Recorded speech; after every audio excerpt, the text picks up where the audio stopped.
Hello, all first year students. Very good afternoon to one and all present here, and welcome to Enlightened Educators.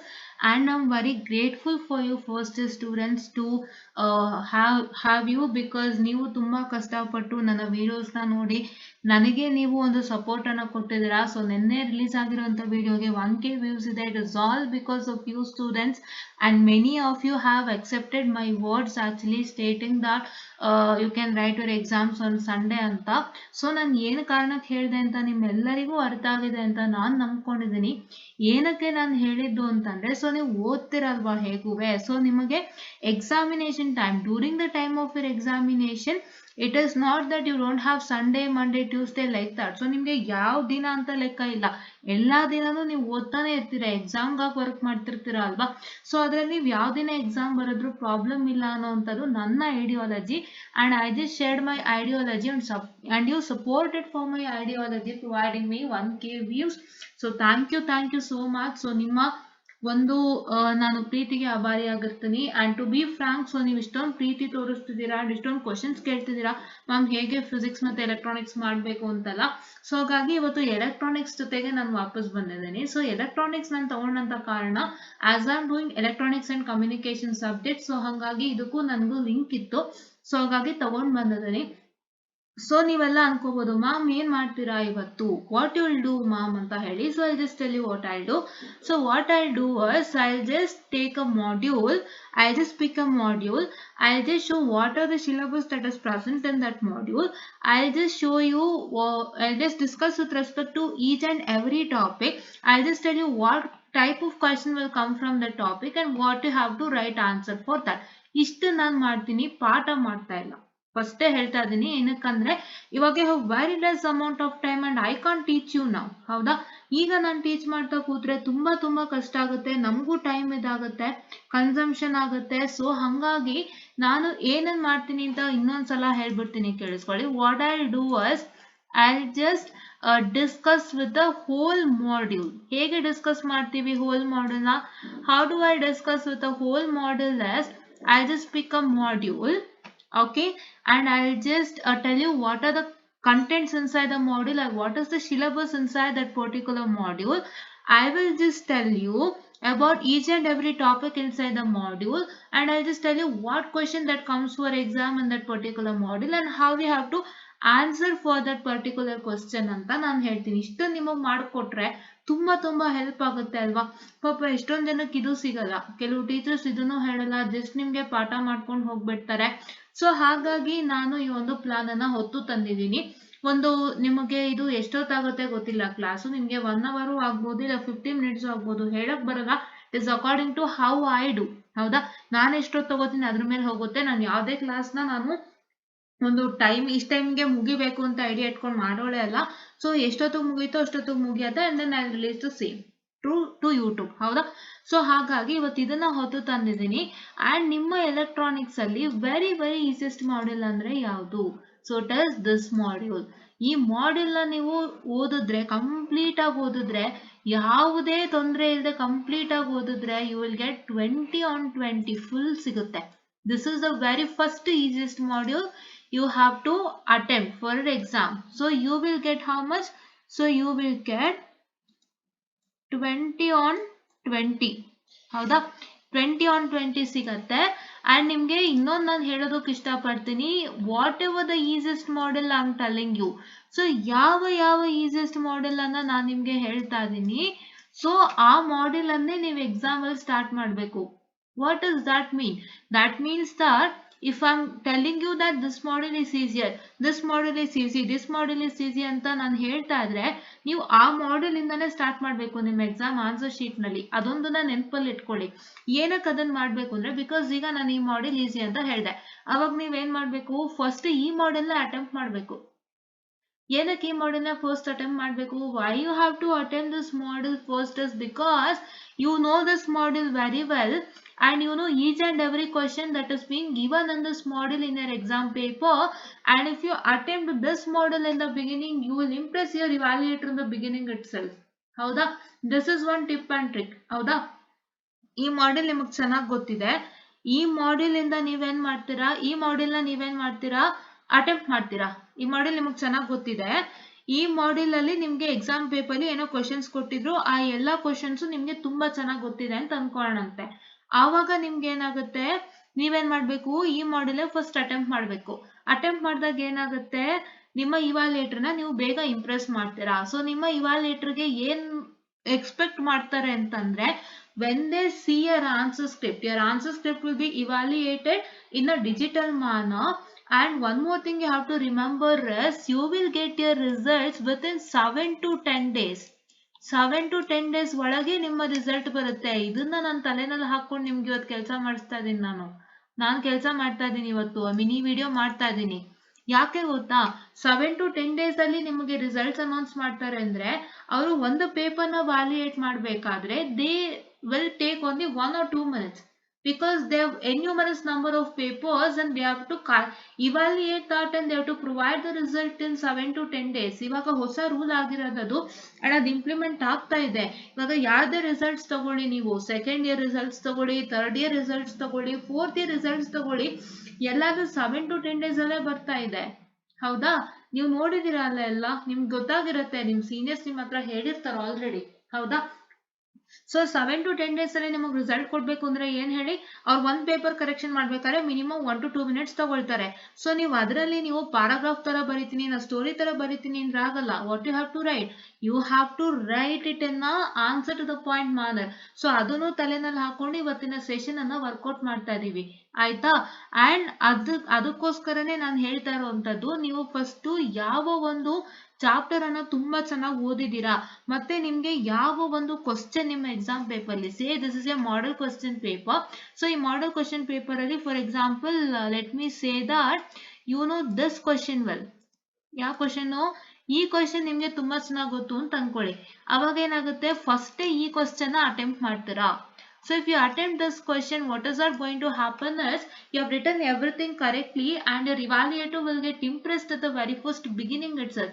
Beginning stage alle evaluator impress ಆಗ್ತಾರೆ. So ಇವಾಲ್ಯುಯೇಟರ್ Impress ಆದಾಗ ಏನಾಗುತ್ತೆ ಹೇಳಿ, ಅವ್ರು ನಿಮ್ಗೆ ಓ ಹುಡುಗಿ ಚೆನ್ನಾಗಿ ಬರೀತಿದ್ದಾಳೆ, future ಅದು ಚೆನ್ನಾಗಿ ಬರ್ದಿರ್ತಾರೆ ಅಂದ್ರೆ ನೆಕ್ಸ್ಟ್ ಏನ್ ಬರ್ದಿರ್ತೀರಲ್ಲ ಅದೆಲ್ಲ ಚೆನ್ನಾಗಿ ಬರ್ದಿರ್ತಾರೆ ಅಂತ ಹೇಳ್ಬಿಟ್ಟು ಅವ್ರು ಏನ್ ಮಾಡ್ತಾರೆ, ಲೀನಿಯಂಟ್ ಆಗಿ ಕರೆಕ್ಷನ್ ಮಾಡಿ ನಿಮ್ಗೆ ಒಳ್ಳೆ ರಿಸಲ್ಟ್ ಕೊಡ್ತಾರೆ. That means if you have to impress the evaluator, what is that you're supposed to do is, you're going to have a plan first. ಅದನ್ನೇ ಈಸಿಯೆಸ್ಟ್ ಮಾಡ್ಯೂಲ್ ಪ್ಲಾನ್. ನೀವೇನ್ ಮಾಡ್ಬೇಕು, ಫಸ್ಟ್ ಒಂದು hole subject ನಲ್ಲಿ ನನಗೆ ಎಷ್ಟು easiest module ಸಿಗುತ್ತೆ ಅಂತ ಗುರ್ತು ಮಾಡ್ಕೊಂಡು, ಆ ಈಸಿಯೆಸ್ಟ್ ಮಾಡ್ಯೂಲ್ ನೆಲ್ಲ ನೀವೇನ್ ಮಾಡ್ಬೇಕಾಗತ್ತೆ, ಕಷ್ಟಪಟ್ಟು ಓದಿ ಆ ಈಸಿಯೆಸ್ಟ್ ಮಾಡ್ಯೂಲ್ಸ್ ನೀವು ಫಸ್ಟ್ ಅಟೆಂಪ್ಟ್ ಮಾಡ್ಬೇಕು ನಿಮ್ಮ ಆನ್ಸರ್ ಶೀಟ್ ಅಲ್ಲಿ. So that evaluator will get impressed and he will provide you very good marks. ನಿಮ್ಗೆ ಒಳ್ಳೆ ಮಾರ್ಕ್ಸ್ ಕೊಡ್ತಾರೆ. ಅಂಡ್ ಅವ್ರ ತಲೆಯಲ್ಲಿ ಏನಾಗುತ್ತೆ ಗೊತ್ತಾ, ನೆಕ್ಸ್ಟ್ ನೀವೇನ್ ಬರ್ದಿರ್ತೀರಾ ಕ್ವಶನ್ಸ್ಗೆ ಆನ್ಸರು ಅದೆಲ್ಲ ಕರೆಕ್ಟ್ ಆಗಿರುತ್ತೆ ಅಂತ ಹೇಳಿ ಅವ್ರು ಲೀನಿಯಂಟ್ ಆಗಿ ಕರೆಕ್ಷನ್ ಮಾಡ್ತಾ ಹೋಗ್ತಾರೆ. ಫಸ್ಟ್ ನೀವು ವ್ಯಾಲ್ಯುಯೇಟರ್ ಇಂಪ್ರೆಸ್ ಮಾಡೋ ಐಡಿಯಾನ ತಿಳ್ಕೊಳ್ಳಿ ಫಸ್ಟ್ ಇಯರ್ ಸ್ಟೂಡೆಂಟ್ಸ್, ಆಯ್ತಾ. ಫಸ್ಟ್ ಇಯರ್ ಸ್ಟೂಡೆಂಟ್ಸ್ಗೆ ಇದೆಲ್ಲ ಹೊಸದು, ಸೊ ಹಂಗಾಗಿ ನಾನು ಇನ್ ಡೀಟೇಲ್ ಆಗಿ ಟೀಚ್ ಮಾಡ್ತಾ ಇದ್ದೀನಿ. ಹೌದಾ, ನಾನು ಪಾಠ ಅಂತೂ ಮಾಡಕ್ ಹೋಗ್ತಿಲ್ಲ, ಅದಕ್ಕೆ ತುಂಬಾ ಸಮಯ ಬೇಕಾಗುತ್ತೆ. ಅಂಡ್ ಇವಾಗ ಮಾಡಿದ್ರು ಏನು ಪ್ರಯೋಜನ ಇಲ್ಲ. ನಿಮ್ಮ ಕಾಲೇಜಲ್ಲಿ ನೀವೇನ್ ಅರ್ಥ ಮಾಡ್ಕೊಂಡಿದೀರಾ ಅದನ್ನ ನೀವು ಉಪಯೋಗಿಸ್ಕೊಳ್ಳಿ. ನಾನು ಹೇಳೋದ್ರ ಜೊತೆ ಫಾಲೋ ಮಾಡಿ, ಖಂಡಿತ ನಿಮ್ಗೆ ಒಳ್ಳೆ ರಿಸಲ್ಟ್ ಸಿಗುತ್ತೆ. I am the guarantee, I am the assurance. ಹೌದಾ, ಓಕೆ. ಸೊ ಅದಕ್ಕೆ ನಾನು ನಿಮ್ಗೆ ಹೇಳಿದ್ದು, ಅದು ಫಸ್ಟ್ ಈಸಿಯೆಸ್ಟ್ ಮಾಡ್ಯೂಲ್, ಫಸ್ಟ್ ಅದನ್ನ ಅಟೆಂಪ್ಟ್ ಮಾಡಿ ಅಂತ. ನೆಕ್ಸ್ಟ್ ಈಸಿಯೆಸ್ಟ್ ಮಾಡ್ಯೂಲ್ ಯಾವುದು ಅಂದ್ರೆ, ಟ್ರಾನ್ಸ್ಡ್ಯೂಸರ್ ಟಾಪಿಕ್. ಈ ಮಾಡ್ಯೂಲ್ ಇಂದ ಅಂತೂ ಸಿಂಪಲ್ ಆಗಿ ನೀವು 20 on 20 ತೆಗಿಬಹುದು. You can get 20 on 20 very easily without fail. ಇವಾಗ ಎಷ್ಟಾಯ್ತು ನಿಮ್ಗೆ, 40 ಆಯ್ತು. 40 ಪಾಸಿಂಗ್ ಅಲ್ವಾ, ಹೌದಾ. 40 is a passing marks. This is very good result you get. ಹೌದಾ, ಇವಾಗ ನಿಮ್ಗೆ 40 ಆಯ್ತು. ಸೊ ನೆಕ್ಸ್ಟ್ ಈಸಿಯೆಸ್ಟ್ ಮಾಡ್ಯೂಲ್ ಅಂದ್ರೆ ಇದನ್ನೆಲ್ಲ ಕಷ್ಟ ಅಂತ ಅನ್ಕೋಬಹುದು, ಯಾಕಂದ್ರೆ ತುಂಬಾ ಲೆಕ್ಕಗಳಿರುತ್ತೆ ಅಂತ ಅನ್ಕೋಬಹುದು. ಬಟ್ ಏನೂ ಇಲ್ಲ, ನೀವು ಕ್ಲೀನ್ ಆಗಿ ಅರ್ಥ ಮಾಡ್ಕೊಂಡ್ರೆ ತುಂಬಾ ಈಸಿಯಾಗಿ ಮಾರ್ಕ್ಸ್ ತೆಗಿಬಹುದು. This is also one of the easiest module. ಹೌದಾ, ಇದು ಯಾವುದೇ ರೀತಿ ನಿಮಗೆ ಕಷ್ಟ ಇಲ್ಲ, ಆಯ್ತಾ. ನೀವು ಲೆಕ್ಕಗಳಿರುತ್ತೆ ಏನೇನಿರುತ್ತೆ ಅಂತ ಅನ್ಕೋಬೇಡಿ, ನೀವು ಮಾಡಿ ನೋಡಿ, ಒಂದ್ಸಲ ವರ್ಕೌಟ್ ಮಾಡಿ ನೋಡಿ, ನಿಮ್ಗೆ ತುಂಬಾ ಚೆನ್ನಾಗಿ ಗೊತ್ತಾಗುತ್ತೆ ಏನು ಎತ್ತ ಅಂತ ಅಂದ್ಬಿಟ್ಟು, ಆಯ್ತಾ. ಸೊ ನೋಡಿ, ಈ ಎರಡು ಮಾಡ್ಯೂಲ್ ನಲ್ಲಿ ನಾನೇನಂತ ಹೇಳ್ತೀನಿ, ನೆಕ್ಸ್ಟ್ ಒಂದು ಈಸಿಯೆಸ್ಟ್ ಮಾಡ್ಯೂಲ್ ಅಂದ್ರೆ ಇದು ಬೈಪೋಲಾರ್ ಜಂಕ್ಷನ್ ಟ್ರಾನ್ಸಿಸ್ಟರ್ ಮತ್ತೆ ಫೀಲ್ಡ್ ಎಫೆಕ್ಟ್. ಅದಾದ್ಮೇಲೆ ಲಾಸ್ಟ್ ಸೆಮಿ ಕಂಡಕ್ಟರ್ ಡಯೋಡ್ಸ್. ಹೌದಾ, ಸೆಮಿ ಕಂಡಕ್ಟರ್ ಡಯೋಡ್ಸ್. ಸೊ ನಾನು ನಿಮ್ಗೆ ಏನಕ್ಕೆ ಹೇಳ್ತಾ ಇದ್ದೀನಿ ಅಂದ್ರೆ, ನೀವು ಏನ್ ಮಾಡ್ಬೋದು ಅಂದ್ರೆ ಈ ಬೂಲಿಯನ್ ಆಲ್ಜಿಬ್ರಾ ಮತ್ತೆ ಲಾಜಿಕ್ ಸರ್ಕ್ಯೂಟ್ ಅಲ್ಲಿ ಅಥವಾ bipolar junction transistor and field effect transistor ಅಲ್ಲಿ ಚಾಯ್ಸ್ ಮಾಡ್ಕೊಂಡು ನೀವು ಅಟೆಂಪ್ಟ್ ಮಾಡ್ಬೋದು. ಅಂದ್ರೆ ನಾನು ಏನ್ ಹೇಳಕ್ ಹೊರಟೆ ಅಂದ್ರೆ, ಫಸ್ಟ್ ಆಪರೇಷನಲ್ ಆಂಪ್ಲಿಫೈರ್ ಮಾಡೆಲ್ಸ್ ನ ಅಟೆಂಪ್ಟ್ ಮಾಡಿ ನಿಮ್ಮ ಆನ್ಸರ್ ಶೀಟ್ ನಲ್ಲಿ, ಆಯ್ತಾ. ಹೇಗ್ ಮಾಡ್ಬೇಕು ಅಂತಾನು ಹೇಳ್ತಾ ಇದೀನಿ, ನೋಡ್ಕೊಂಬಿಡಿ. ಆಮೇಲೆ ನಾವು ಬರೋಣಂತೆ ಮಾಡೆಲ್ಗೆ ಇನ್ ಡೀಟೇಲ್ಗೆ. So operational amplifier first attempt ಮಾಡಿ, ಆಮೇಲೆ ನೀವು ಟ್ರಾನ್ಸ್ಡ್ಯೂಸರ್ ಅಟೆಂಪ್ಟ್ ಮಾಡಿ. ನಿಮ್ಗೆ ಅಲ್ಲೇ ನಿಮ್ಮ ಇವಾಲ್ಯುಯೇಟ್ರು ನಿಮ್ಗೆ ಫಿದಾ ಆಗ್ಬಿಡ್ತಾರೆ ನಿಮ್ಮ ಆನ್ಸರ್ಸ್, ಬರ್ದಿರೋ ಆನ್ಸರ್ಸ್ಗೆ ಮತ್ತೆ ನಿಮ್ಮ ಆನ್ಸರ್ ಸ್ಕ್ರಿಪ್ಟ್ ನೋಡಿ ಅವ್ರು ಫಿದಾ ಆಗಿ ಹೋಗ್ತಾರೆ. ಮತ್ತೆ ಏನಾಗುತ್ತೆ ಅಂದ್ರೆ, ಓ ಈ ಹುಡುಗಿ ಚೆನ್ನಾಗಿ ಬರೀತಿದ್ದಾಳೆ ಅಂತ ಮುಂದೆ ಮುಂದೆ ಕ್ವಶನ್ಸ್ಗೂ ಒಳ್ಳೊಳ್ಳೆ ಮಾರ್ಕ್ಸ್ ನ ಕೊಟ್ಕೊಳ್ತಾ ಹೋಗ್ತಾರೆ, ಆಯ್ತಾ. ಇದಾದ್ಮೇಲೆ ನೀವೇನ್ ಮಾಡಿ, ಬೂಲಿಯನ್ ಆಲ್ಜಿಬ್ರಾ ಮತ್ತೆ ಲಾಜಿಕ್ ಸರ್ಕ್ಯೂಟ್ ಅಲ್ಲಿ ಅಥವಾ ನಿಮ್ಮ ಬೈಪೋಲಾರ್ ಜಂಕ್ಷನ್ ಟ್ರಾನ್ಸಿಸ್ಟರ್ ಅಥವಾ ಫೀಲ್ಡ್ ಎಫೆಕ್ಟ್ ಟ್ರಾನ್ಸಿಸ್ಟರ್ ಅಲ್ಲಿ ಚಾಯ್ಸಸ್ ಮಾಡ್ಕೊಳ್ಳಿ. ನಿಮ್ಗೆ ಸೆಕೆಂಡ್ ಮಾಡ್ಯೂಲ್ ಸುಲಭ ಆಗುತ್ತಾ, ಸೆಕೆಂಡ್ ಮಾಡ್ಯೂಲ್ ಅಟೆಂಪ್ಟ್ ಮಾಡಿ ಟ್ರಾನ್ಸ್ಡ್ಯೂಸರ್ ಮಾಡ್ಯೂಲ್ ಆದ್ಮೇಲೆ. ಇಲ್ಲ ಅಂತಂದ್ರೆ ನನ್ಗೆ ಇದೇ ಈಸಿ ಅಪ್ಪ ಬೂಲಿಯನ್ ಆಲ್ಜಿಬ್ರಾ ಅಂದ್ರೆ ಅದನ್ನ ಅಟೆಂಪ್ಟ್ ಮಾಡಿ. ಸೊ ನೀವು ಇಷ್ಟೆಲ್ಲ ಪ್ರಾಕ್ಟೀಸ್ ಮಾಡ್ಬೇಕು. ನೀವು ಎಕ್ಸಾಮ್ ಹೋಗಕ್ ಮುಂಚೆ ನೀವೆಲ್ಲ ಏನ್ ಮಾಡ್ತೀರಾ, ಫಸ್ಟ್ ಇಯರ್ಸ್ ನಿಮ್ಗೆ ಹೊಸ್ತು ಎಲ್ಲ. ಸೊ ನಿಮ್ಗೆ ಹೆಂಗ್ ಅನ್ಸುತ್ತೆ, ಓ ನಾನು 5 ಮಾಡ್ಯೂಲ್ ಆರ್ಡರ್ ಓದ್ಕೊಂಡು ಹೋಗ್ತೀನಿ, ಅಲ್ಲಿ ಹೆಂಗಿದೆಯೋ ಆರ್ಡರ್ ಹಂಗ್ ಬರಿತೀನಿ ಅಂತ ನೀವು ಯೋಚನೆ ಮಾಡ್ಬೋದು. ಖಂಡಿತ ಇಲ್ಲ. ನೀವು ಮಾಡ್ಯೂಲ್ ನ ಯಾವ ಆರ್ಡರ್ ಬೇಕಾದ್ರೂ ಅಟೆಂಪ್ಟ್ ಮಾಡ್ಬೋದು. You can attempt module 3 in the beginning, you can attempt module 4 in the beginning, or you can attempt module 5 in the beginning. It is up to you. But ನಿಮ್ಗೆ ಯಾವ್ದಕ್ಕೆ ಅವಕಾಶ ಇಲ್ಲ ಅಂತ ನಾನು ಹೇಳ್ಬಿಡ್ತೀನಿ, ಕೇಳಿಸ್ಕೊಳ್ಳಿ. ಇವಾಗ ನೀವು ಮಾಡ್ಯೂಲ್ 3 ಅಟೆಂಪ್ಟ್ ಮಾಡ್ತಿದ್ದೀರಾ. ಸೊ ನೀವೇನ್ ಮಾಡ್ತೀರಾ, 1 and 2 ಕ್ವಶನ್ ಇರುತ್ತಲ್ಲ, ಈ 1 and 2 ಕ್ವಶನ್ ಅಟೆಂಪ್ಟ್ ಮಾಡ್ತೀರಾ. ಆಮೇಲೆ ನೀವೇನ್ ಮಾಡ್ತೀರಾ, ಸಿ ಕ್ವಶನ್ ಬಿಟ್ಬಿಡ್ತೀರಾ. ಆಮೇಲೆ ಏನ್ ಮಾಡ್ತೀರಾ, ಮಾಡ್ಯೂಲ್ 4 ಅಟೆಂಪ್ಟ್ ಮಾಡ್ತೀರಾ. ಮಾಡ್ಯೂಲ್ 4 ಅಟೆಂಪ್ಟ್ ಮಾಡ್ಬಿಟ್ಟು ಈ ಎ ಮತ್ತೆ ಬಿ ನ ಅಟೆಂಪ್ಟ್ ಮಾಡ್ತೀರಾ ಅಂತ ಇಟ್ಕೊಳ್ಳಿ. ಆಮೇಲೆ ಏನ್ ಮಾಡ್ತೀರಾ, ನೀವು ಮತ್ತೆ ಮಾಡ್ಯೂಲ್ 3 ಅಂತ ಬರೆದ್ಬಿಟ್ಟು ಸಿ ಕ್ವಶನ್ ಅಟೆಂಪ್ಟ್ ಮಾಡ್ತೀರಾ. ಅದಕ್ಕೆ ಅವಕಾಶ ಇಲ್ಲ. ಸೊ ನೀವು ಒಂದು ಮಾಡ್ಯೂಲ್ ಅಟೆಂಪ್ಟ್ ಮಾಡಿದ್ರೆ, ಸಾರಿ ಪ್ಲೀಸ್ ರೀ, ಒಂದು ಮಾಡ್ಯೂಲ್ ನ ಅಟೆಂಪ್ಟ್ ಮಾಡಿದ್ರೆ ಕಂಪ್ಲೀಟ್ ಆಗಿ ಒಂದು ಮಾಡ್ಯೂಲ್ ಅಟೆಂಪ್ಟ್ ಮಾಡ್ಬೇಕು. ಅರ್ಧ ಬರ್ಧ ಅಟೆಂಪ್ಟ್ ಮಾಡೋ ಹಾಗಿಲ್ಲ ನೀವು.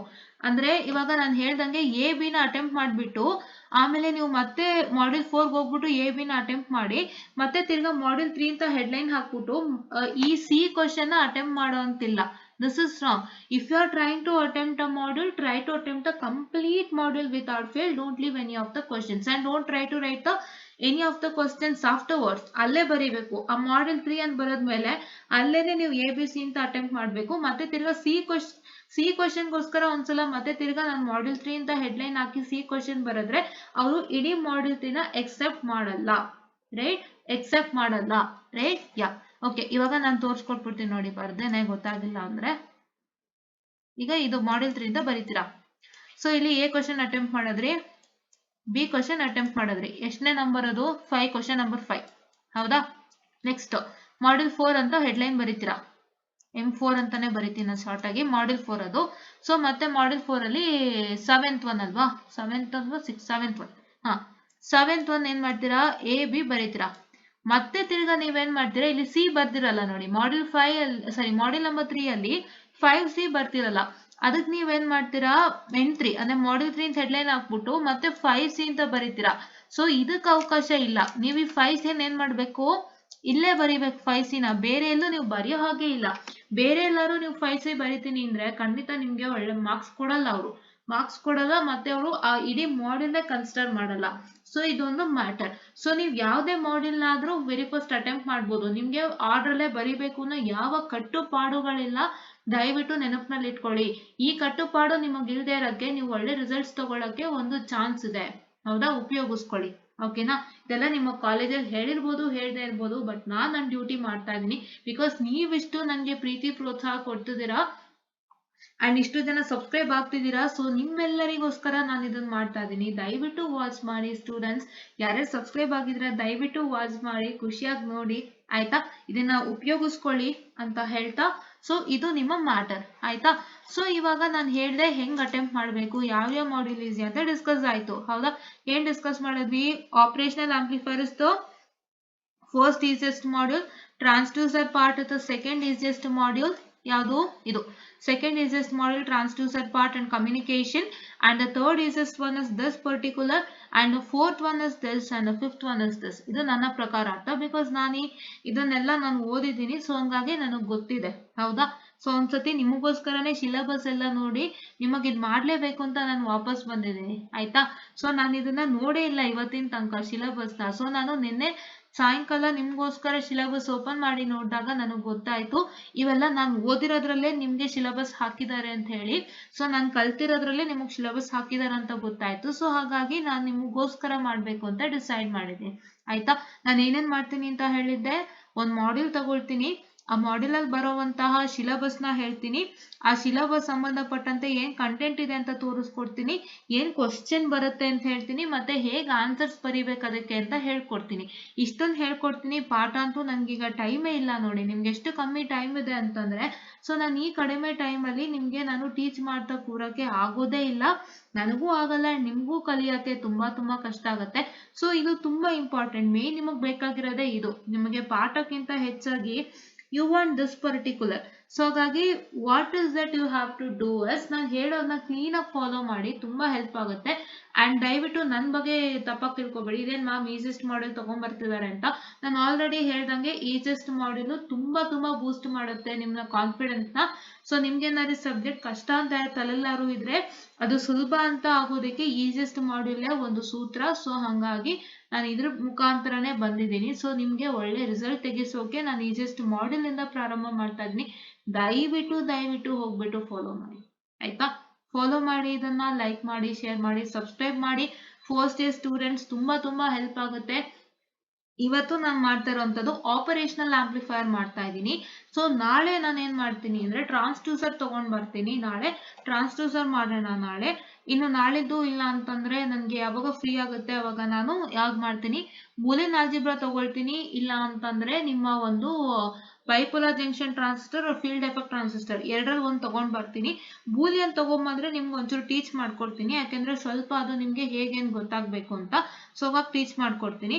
ಸೊ ಅಕಸ್ಮಾತ್ ಅದನ್ನ ಟೀಚ್ ಮಾಡ್ತೀನಿ ಅಂತಂದ್ರೆ ಬೈಪೋಲಾರ್ ಜಂಕ್ಷನ್ ಟ್ರಾನ್ಸಿಸ್ಟರ್ ಮತ್ತೆ ಫೀಲ್ಡ್ ಎಫೆಕ್ಟ್ ಟ್ರಾನ್ಸಿಸ್ಟರ್ ಜೊತೆಗೆ ಬಂದು ಇದೇ ತರ ನಿಮ್ಗೆ ಒಂದು ಕ್ಲಾಸ್ ಮಾಡ್ಕೊಡ್ತೀನಿ. ಆಯ್ತಾ, okay, so these are all the basic electronic sessions which is very important for your exam. so ದಯವಿಟ್ಟು ಇದನ್ನ ಫಾಲೋ ಮಾಡಿ. ಆಯ್ತಾ, ಸೊ ಇವಾಗ ಹೋಗೋಣ ನಾವು ಆಪರೇಷನಲ್ ಆಂಪ್ಲಿಫೈಯರ್ ಗೆ. ಓಕೆ, ಸೊ ಈಗ ಆಪರೇಷನಲ್ ಆಂಪ್ಲಿಫೈಯರ್ ನಲ್ಲಿ ಏನಾಗುತ್ತೆ, what is that happens to operational amplifier ಅಂತಂದ್ರೆ, ಸೊ ಫಸ್ಟ್ ಇಂಟ್ರೊಡಕ್ಷನ್ ಇದೆ. ಸೊ ಇಂಟ್ರೊಡಕ್ಷನ್ ಇಂದ ನಿಮ್ಗೆ ಯಾವುದೇ ತರದ ಒಂದು ಕ್ವಶನ್ಸ್ ಬರಲ್ಲ, ಬಟ್ ನಿಮಗೆ ಗೊತ್ತಿರ್ಲಿ ಅಂತ ಇಂಟ್ರೊಡಕ್ಷನ್ ನ ಟೀಚ್ ಮಾಡ್ತಾರೆ ಕಾಲೇಜಲ್ಲಿ, ಪ್ಲಸ್ ಇಲ್ಲೂ ಆಡ್ ಮಾಡಿರ್ತಾರೆ.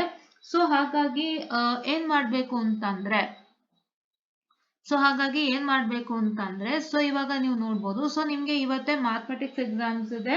ಸೊ ಹಾಗಾಗಿ ದಯವಿಟ್ಟು ನೀವು ಇವತ್ತಲ್ಲ, so it is second semester mathematics ಇರೋದು. ಸೊ ಇವಾಗ ನೀವೆಲ್ಲ ಫೋರ್ತ್ ಸೆಮಿಸ್ಟರ್ ಸ್ಟೂಡೆಂಟ್ಸ್ ಆಗಿರೋದ್ರಿಂದ ಸೊ ನಿಮ್ಗೆ ಮ್ಯಾಥಮೆಟಿಕ್ಸ್ ಎಕ್ಸಾಮ್ ಸ್ಟಾರ್ಟ್ ಆಗುವಂತದ್ದು ಇಟ್ ಇಸ್ 2/2/2024.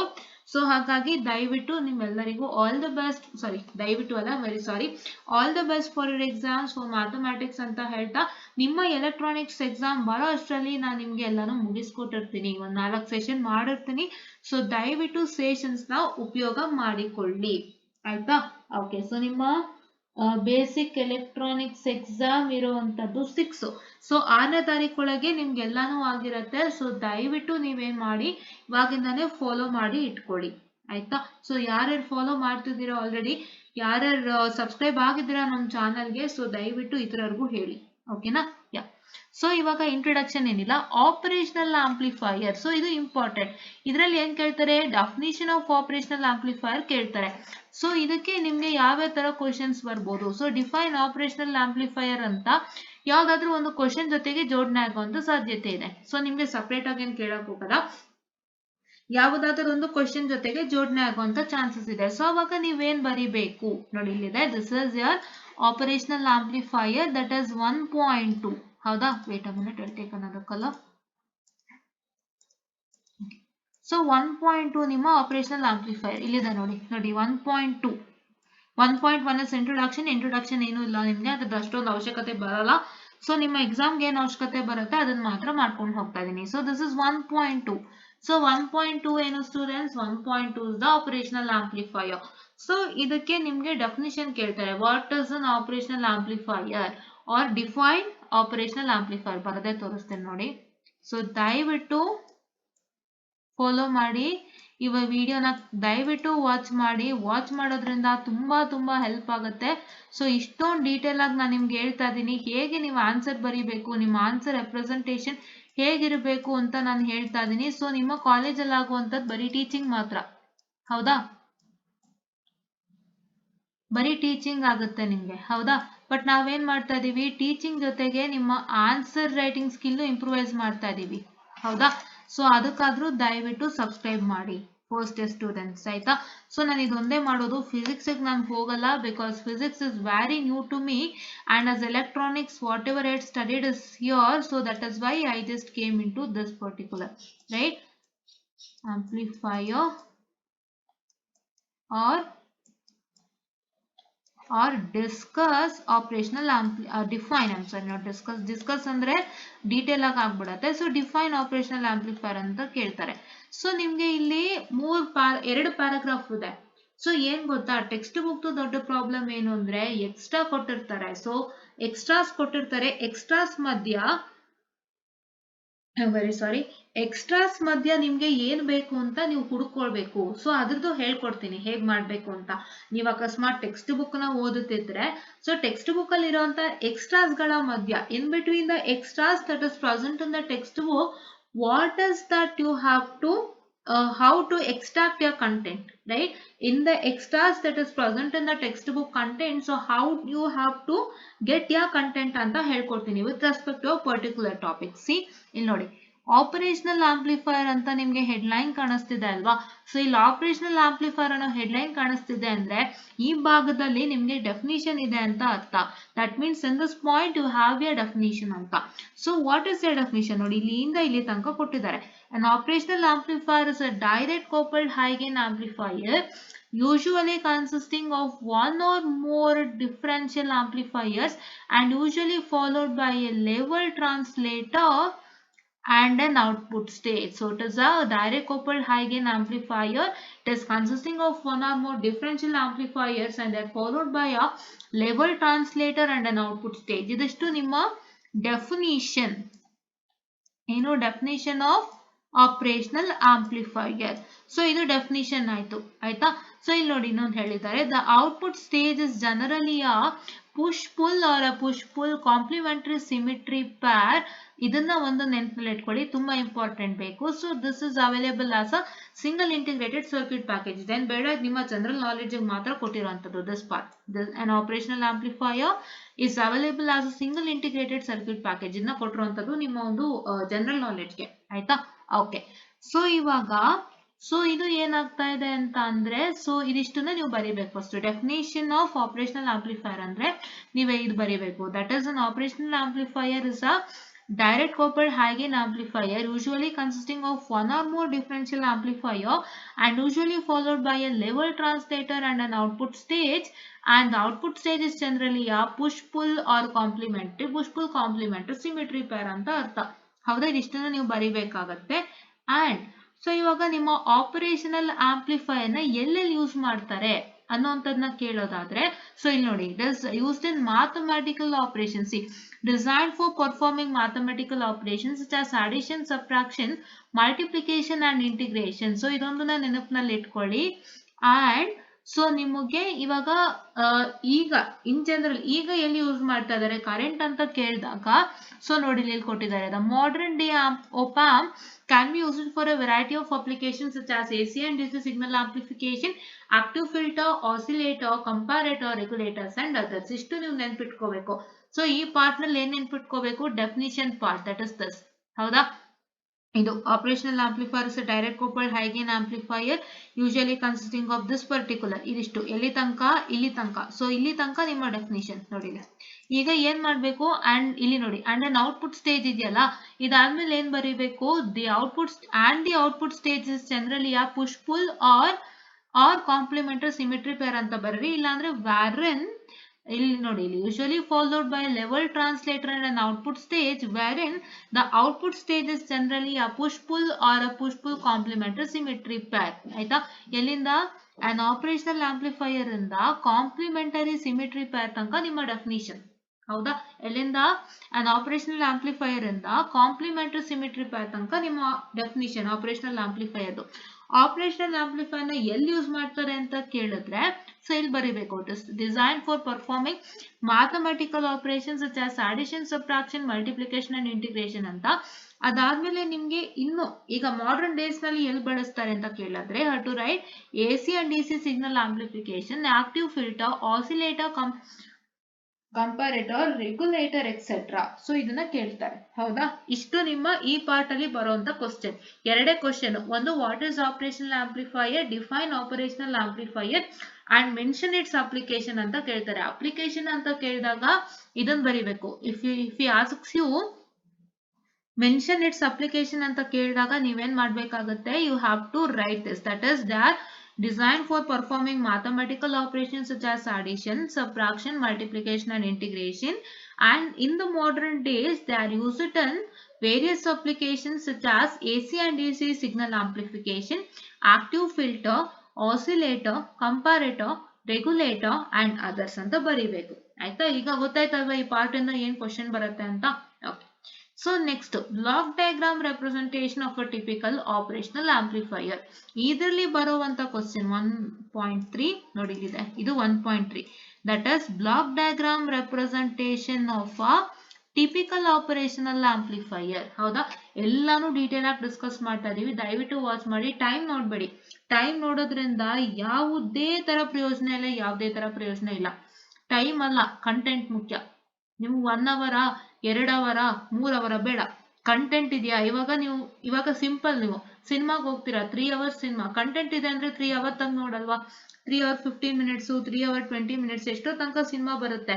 ಸೊ ಕಂಟೆಂಟ್ ಚೆನ್ನಾಗಿದೆ ಅಂದಾಗ 3 ಅವರ್ ಕೂತ್ಕೊಂಡು ಶಿಸ್ತಾಗಿ ನೋಡ್ತೀರಾ ಇಲ್ವಾ? ಖಂಡಿತ ತಾನೆ. ಯಾವ್ದಾದ್ರು ಸಖತ್ತಾಗಿರೋ ಸಿನಿಮಾ ಇದೆ ಅಂದ್ರೆ ಶಿಸ್ತಾಗಿ ನೋಡ್ತೀರಾ ತಾನೆ. ಹಂಗೆ ಇದನ್ನು don't look at the time, look at the content. Please to sit for 1 hour or so. Please to listen to it. ನಿಮಗೆ ಒಳ್ಳೆ ರಿಸಲ್ಟ್ಸ್ ಬಂದೇ ಬರುತ್ತೆ, ಐ ಆಮ್ ಗ್ಯಾರಂಟಿ. ಹೌದಾ? ಅದಕ್ಕೆ ಇದೊಂದು ಎಕ್ಸಾಂಪಲ್ ಕೊಟ್ಟಿದ್ದು. ಇದೂನು ಹಾಗೇನೆ, ನೀವು ಎಷ್ಟಿಷ್ಟಪಟ್ಟು 3 ಅವರ್ಸ್ ಸಿನಿಮಾನ ಕಂಟೆಂಟ್ ಚೆನ್ನಾಗಿದೆ ಅಂತ ನೋಡ್ತೀರಾ, ಹಂಗೆ ಇದೂನು ಅಷ್ಟೇ 1 hour ಕ್ಲೀನ್ ಆಗಿ ಕೂತ್ಕೊಂಡು ನೋಡಿ. ಒಳ್ಳೆ ಕಂಟೆಂಟ್ ಇದೆ, ಒಳ್ಳೊಳ್ಳೆ ಇನ್ಫಾರ್ಮೇಶನ್ ಕೊಡ್ತಾ ಇದೀವಿ ಅಂಡ್ ಇದರಿಂದ ಒಳ್ಳೆ ರಿಸಲ್ಟ್ ಗ್ಯಾರಂಟಿ 100%. ತುಂಬಾ ಹೇಳ್ಕೊಡ್ತಾ ಇದೀನಿ ನಾನು. ಓಕೆನಾ? Yes. And so here okay. So ಇದ್ರಲ್ಲಿ ಏನ್ ಕ್ವಶನ್ ಕೇಳ್ತಾರಪ್ಪ ಅಂದ್ರೆ, discuss the block diagram representation of a typical op amp. ಏನು? Discuss the block diagram representation of a typical op amp ಅಂತ ಕೇಳ್ತಾರೆ. ಆರ್ ನಾನು ಹೇಳ್ತೀನಿ ಅಷ್ಟೇ, ಬರೆಯಕ್ಕೆಲ್ಲ ಹೋಗಲ್ಲ, ಬಿಕಾಸ್ ಇಲ್ಲಿ ನನಗೆ ಬರೆಯಕ್ ಸ್ವಲ್ಪ ಕಷ್ಟ ಆಗ್ಬೋದು, ಅದಕ್ಕೋಸ್ಕರ. ಸೊ ಫಸ್ಟ್ ಕ್ವಶನ್ ಏನು, ನಾನು ಹೇಳ್ತಾ ಇರ್ತೀನಿ, ನೀವು ಒಂದು ಬುಕ್ ಇಟ್ಕೊಂಡು ಬರ್ಕೊಳ್ತಾ ಹೋಗಿ, ಅದನ್ನಾದ್ರೂ ನೀವು ಮಾಡಿ. ಆಯ್ತಾ? So discuss the block diagram representation of an op amp with a neat label diagram ಅಂತ ಬರಿಬೇಕು. ಇಲ್ಲ ಅಂತ ಕ್ವಶನ್ ಕೇಳ್ತಾರೆ. ಇಲ್ಲ ಅಂತಂದ್ರೆ with a neat label diagram explain the block diagram representation of a typical op amp. ಏನು? with a neat label diagram explain the block diagram representation of a typical op amp ಅಂತ question ಕೇಳ್ತಾರೆ. So ಇದಕ್ಕೆ ನೀವೇನ್ answer ಮಾಡಬೇಕು, first ಈ ಇಡೀ block diagram ನ ನೀಟಾಗಿ ಬರಿಬೇಕು. ಆಯ್ತಾ? ನಿಮ್ಗೆ ಬ್ಲಾಕ್ ಡಯಾಗ್ರಾಮು ವೇರಿಯಸ್ ತರ ಬ್ಲಾಕ್ ಡಯಾಗ್ರಾಮ್ ಗಳು ಸಿಗ್ಬೋದು with respect to this. But ನೀವು ಎಲ್ಲಿಂದಾನೇ ಬ್ಲಾಕ್ ಡಯಾಗ್ರಾಮ್ ತಗೊಂಡ್ರು that will not meet your text book block diagram. ಯಾವತ್ತೂ ನಿಮ್ಮ ಟೆಕ್ಸ್ಟ್ ಬುಕ್ಕಿನ ಬ್ಲಾಕ್ ಡಯಾಗ್ರಾಮ್ಗೆ ಬೆಲೆ ಅಂಡ್ ಈ ಫಿಗರ್ 1.1 ಬರೋದ್ರೇನೆ ರಿಸಲ್ಟ್. ಆಯ್ತಾ? ಫಾರ್ ಎಕ್ಸಾಂಪಲ್, ಯಾವುದೋ ಒಂದು ಕಾನ್ಸೆಪ್ಟ್ಗೆ if you have a diagram present for that concept, so if you find out that particular concept's diagram on the Google, you get the diagram, but that diagram is not equal to the textbook diagram. So at any point of time your textbook diagram is only the perfect diagram, and if you write your diagram which is present in the textbook, only then you will get a good result. Only then you will get a good result, and that is valid diagram. ಹೌದಾ? So ದಯವಿಟ್ಟು follow ಮಾಡಿ. ಓಕೆನಾ? ಅದನ್ನೇ follow ಮಾಡಿ. So ಏನ್ ಬರೀಬೇಕು, first this diagram has to be written, and then what is that you are supposed to write as.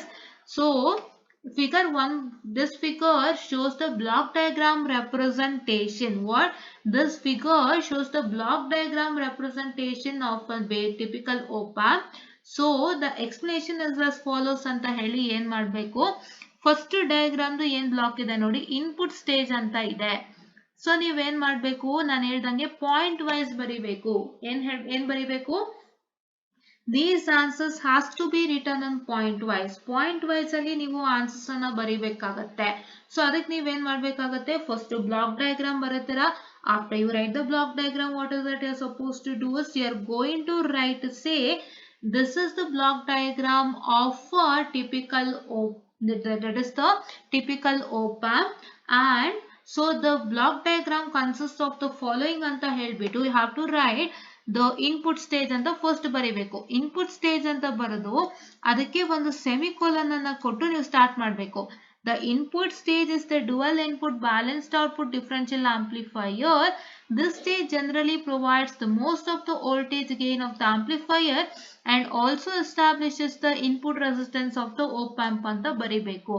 ಹೇಗೆ ಬರಿಬೇಕು? The block diagram consists of the following ಅಂತ ಹೇಳಿ ಫಸ್ಟ್ ಇನ್ಪುಟ್ ಸ್ಟೇಜ್ ಅಂತ ಬರಿಬೇಕು. ಬ್ಲಾಕ್ ಡಯಾಗ್ರಾಮ್ ಅಲ್ಲಿ ಪ್ರತಿ ಒಂದು ಬ್ಲಾಕ್ ಏನಿದೆ ಆ ಬ್ಲಾಕ್ ನೇಮ್ ನ ಫಸ್ಟ್ ಬರಿಬೇಕು. ಆ ಬ್ಲಾಕ್ ನೇಮ್ ನ ಫಸ್ಟ್ ಬರೆದು ಆ ನೇಮ್ ನ ನೀವು ಬರೆದ್ಮೇಲೆ you have to put a semicolon and then write the content with respect to this particular name. Input stage ಗೆ ಸಂಬಂಧಪಟ್ಟಂತ content na ಬರೆಯಬೇಕು. What is that content? Is nothing but the input stage is a dual input balanced output differential amplifier. So which generally provides the differential amplifier.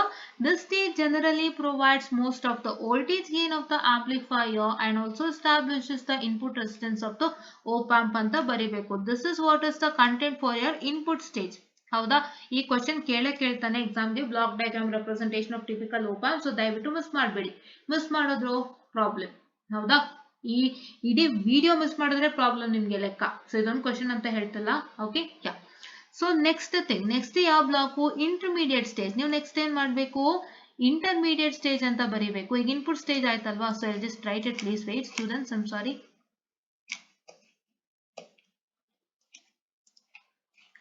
Input stage ಅಂತ first ಬರೀತೀರಾ. ಹೌದಾ?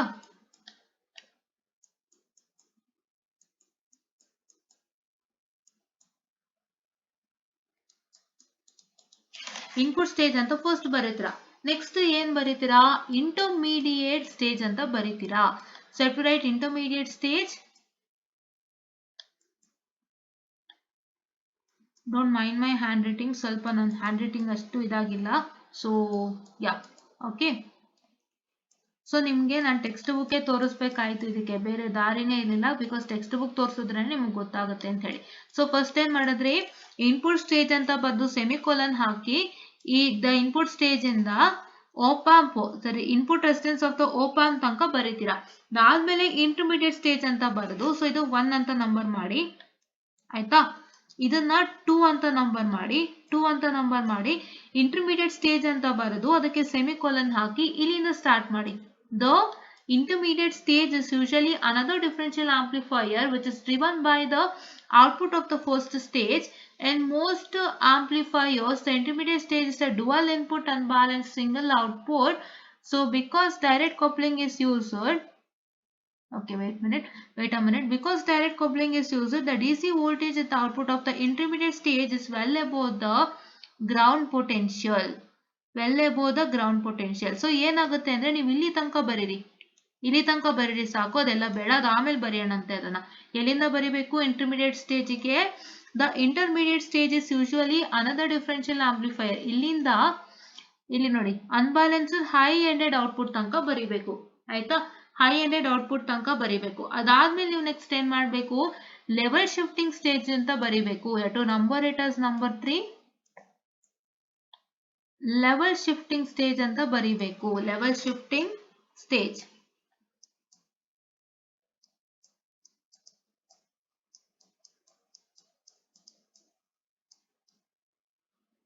ಇದೆಲ್ಲ ತುಂಬಾ important, ತುಂಬಾ exam help ಆಗುತ್ತೆ. ನನ್ನ tips and tricks ದಯವಿಟ್ಟು follow ಮಾಡಿ ಅಂಡ್ ಲೈಕ್ ಮಾಡಿ, ಶೇರ್ ಮಾಡಿ, ಸಬ್ಸ್ಕ್ರೈಬ್ ಮಾಡಿ ಆಯ್ತಾ. ಸೊ ಏನಕ್ಕೆ ಇದನ್ನ ಮಾಡ್ತಾ ಇದೀನಿ ಅಂದ್ರೆ ನೀವೆಲ್ಲರೂ ಇಷ್ಟು ಪ್ರೀತಿ ವಿಶ್ವಾಸ ತೋರಿಸಿ ಸಬ್ಸ್ಕ್ರೈಬ್ ಆಗಿದ್ದೀರಾ ನಮ್ಮನ್ನು ನಂಬ್ಕೊಂಡು. ಸೊ ಹಂಗಾಗಿ ನಿಮಗ್ ನಾನು ಏನಾದ್ರು ಇನ್ ರಿಟರ್ನ್ ಕೊಡ್ಲೇಬೇಕು ಅನ್ನೋ ಒಂದು ಕಾರಣಕ್ಕೆ ನಾನು ಇದನ್ನ ಮಾಡ್ತಾ ಇದೀನಿ. ದಯವಿಟ್ಟು ಫಾಲೋ ಮಾಡಿ. ಓಕೆನಾ? ಯಾ. ಲೆವೆಲ್ ಶಿಫ್ಟಿಂಗ್ ಸ್ಟೇಜ್ ಏನ್ ಮಾಡ್ಬೇಕು ಅಂದ್ರೆ ನೀವು ಎಲ್ಲಿಂದ ಬರಿಬೇಕು? ಸೊ ಇಲ್ಲಿ ನೋಡಿ, level shifting stage is used after the intermediate stage to shift the DC level at the output of the intermediate stage downward to 0 with respect to ground. ಇಷ್ಟನ್ನು ಬರೀರಿ ಸಾಕು, ಇದು ಬೇಡ. ಇದು ಬೇಡ. ಇದು ಏನ್ ಹೇಳ್ತಿದ್ದಾನೆ ಇಲ್ಲಿ ಅಂತಂದ್ರೆ ಇದಿಷ್ಟರಲ್ಲಿ, that is because the direct coupling is use the DC voltage at the output of the intermediate stage is well above the ground potential ಅಂತ. ಸೊ ಡೈರೆಕ್ಟ್ ಕಪ್ಲಿಂಗ್ ಯೂಸ್ ಮಾಡಿದಾಗ ಇದಾಗುತ್ತೆ ಅಂತ ಹೇಳಿದ್ದಾರೆ, ಬಟ್ ಇದೇನ್ ಬೇಡ ಆಯ್ತಾ.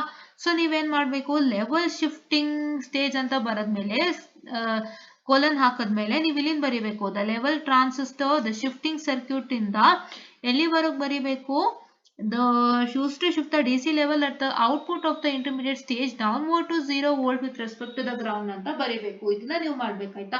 ಸೊ ನೀವೇನ್ ಮಾಡಿ ಅಂದ್ರೆ ವಿಡಿಯೋನ ಪೂರ್ತಿ ನೋಡುವಾಗ ನೋಟ್ಸ್ ಇಟ್ಕೊಳ್ಳಿ, ನಾನು ಹೇಳೋದನ್ನೆಲ್ಲ ಬರ್ಕೊಳ್ಳಿ, ಫಾಲೋ ಮಾಡಿ, ನಿಮ್ಗೆ ತುಂಬಾ ಒಳ್ಳೆ ರಿಸಲ್ಟ್ ಸಿಗುತ್ತೆ. ಹೌದಾ? ಎಸ್. ಅಂಡ್ ಸೊ ನೆಕ್ಸ್ಟ್ ನೀವೇನ್ ಮಾಡ್ಬೇಕು, ನೆಕ್ಸ್ಟ್ ಔಟ್ಪುಟ್ ಸ್ಟೇಜ್ ಅಂತ ಬರೀರಿ. Number 4 output stage.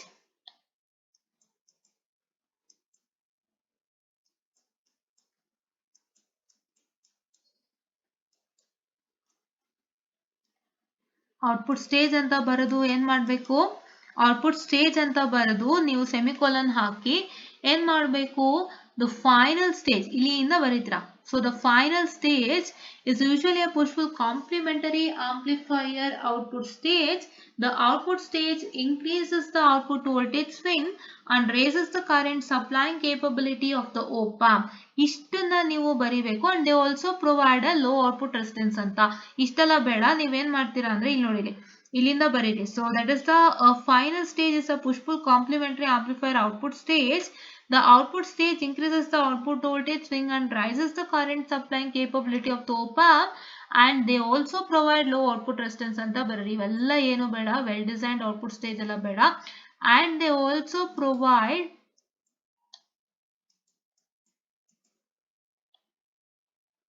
and they ಅಂತ ಬರೀರಿ ಸಾಕು, ಬಿಕಾಸ್ ಇದಕ್ಕೆ ನೀವು ಕಂಟಿನ್ಯೂಷನ್ ಕೊಡಬೇಕು. ಇವೆಲ್ಲ ಏನು ಬೇಡ, ಜಾಸ್ತಿ ಆಗುತ್ತೆ. So and they also provide output resistance and they ಬರೀರಿ ಈ ವೆಲ್ ಡಿಸೈನ್ಡ್ ಔಟ್ಪುಟ್ ಸ್ಟೇಜ್ ಬದಲಿ and they also provide low output resistance ಅಂತ ಬರೀರಿ. ಇಷ್ಟನ್ನು ಬರಿಬೇಕು. ಇಲ್ಲಿಂದ ಫೈನಲ್ ಸ್ಟೇಜ್ ಇಂದ ಲೋ ಔಟ್ಪುಟ್ ರೆಸಿಸ್ಟೆನ್ಸ್ ತನಕ ಬರಿಬೇಕು. ಸೊ ಇದಿಷ್ಟು ನೀವು ಮಾಡ್ಬೇಕಾಗಿರೋದು. ಏನ್ ಮಾಡ್ಬೇಕು, ಫಸ್ಟ್ ಇಡೀ ಬ್ಲಾಕ್ ಡಯಾಗ್ರಾಮ್ ನ ಬರಿಬೇಕು.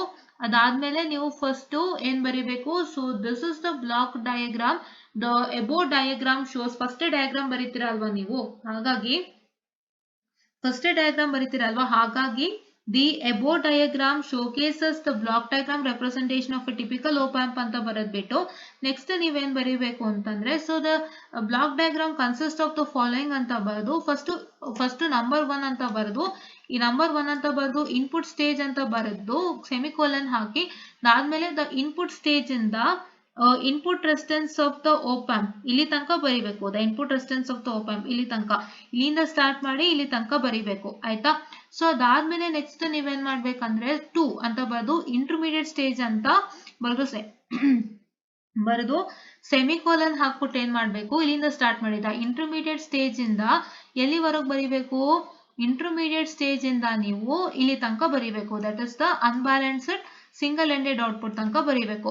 ಮತ್ತೆ ನೆಕ್ಸ್ಟ್ ಏನ್ ಮಾಡ್ಬೇಕು, ನಂಬರ್ 3 ಅಂತ ಹಾಕಿ ಲೆವೆಲ್ ಶಿಫ್ಟಿಂಗ್ ಸ್ಟೇಜ್ ಅಂತ ಹಾಕ್ಬಿಟ್ಟು ಆಮೇಲೆ ಸೆಮಿಕೋಲನ್ ಹಾಕ್ಬಿಟ್ಟು ಏನ್ ಮಾಡ್ಬೇಕು, ಇಲ್ಲಿಂದ ದ ಲೆವೆಲ್ ಟ್ರಾನ್ಸಿಸ್ಟರ್ ಇಂದ ವಿತ್ ರೆಸ್ಪೆಕ್ಟ್ ಟು ಗ್ರೌಂಡ್ ತನಕ ಬರಿಬೇಕು. ಹೌದಾ, ವಿತ್ ರೆಸ್ಪೆಕ್ಟ್ ಟು ಗ್ರೌಂಡ್ ತನಕ ಬರಿಬೇಕು.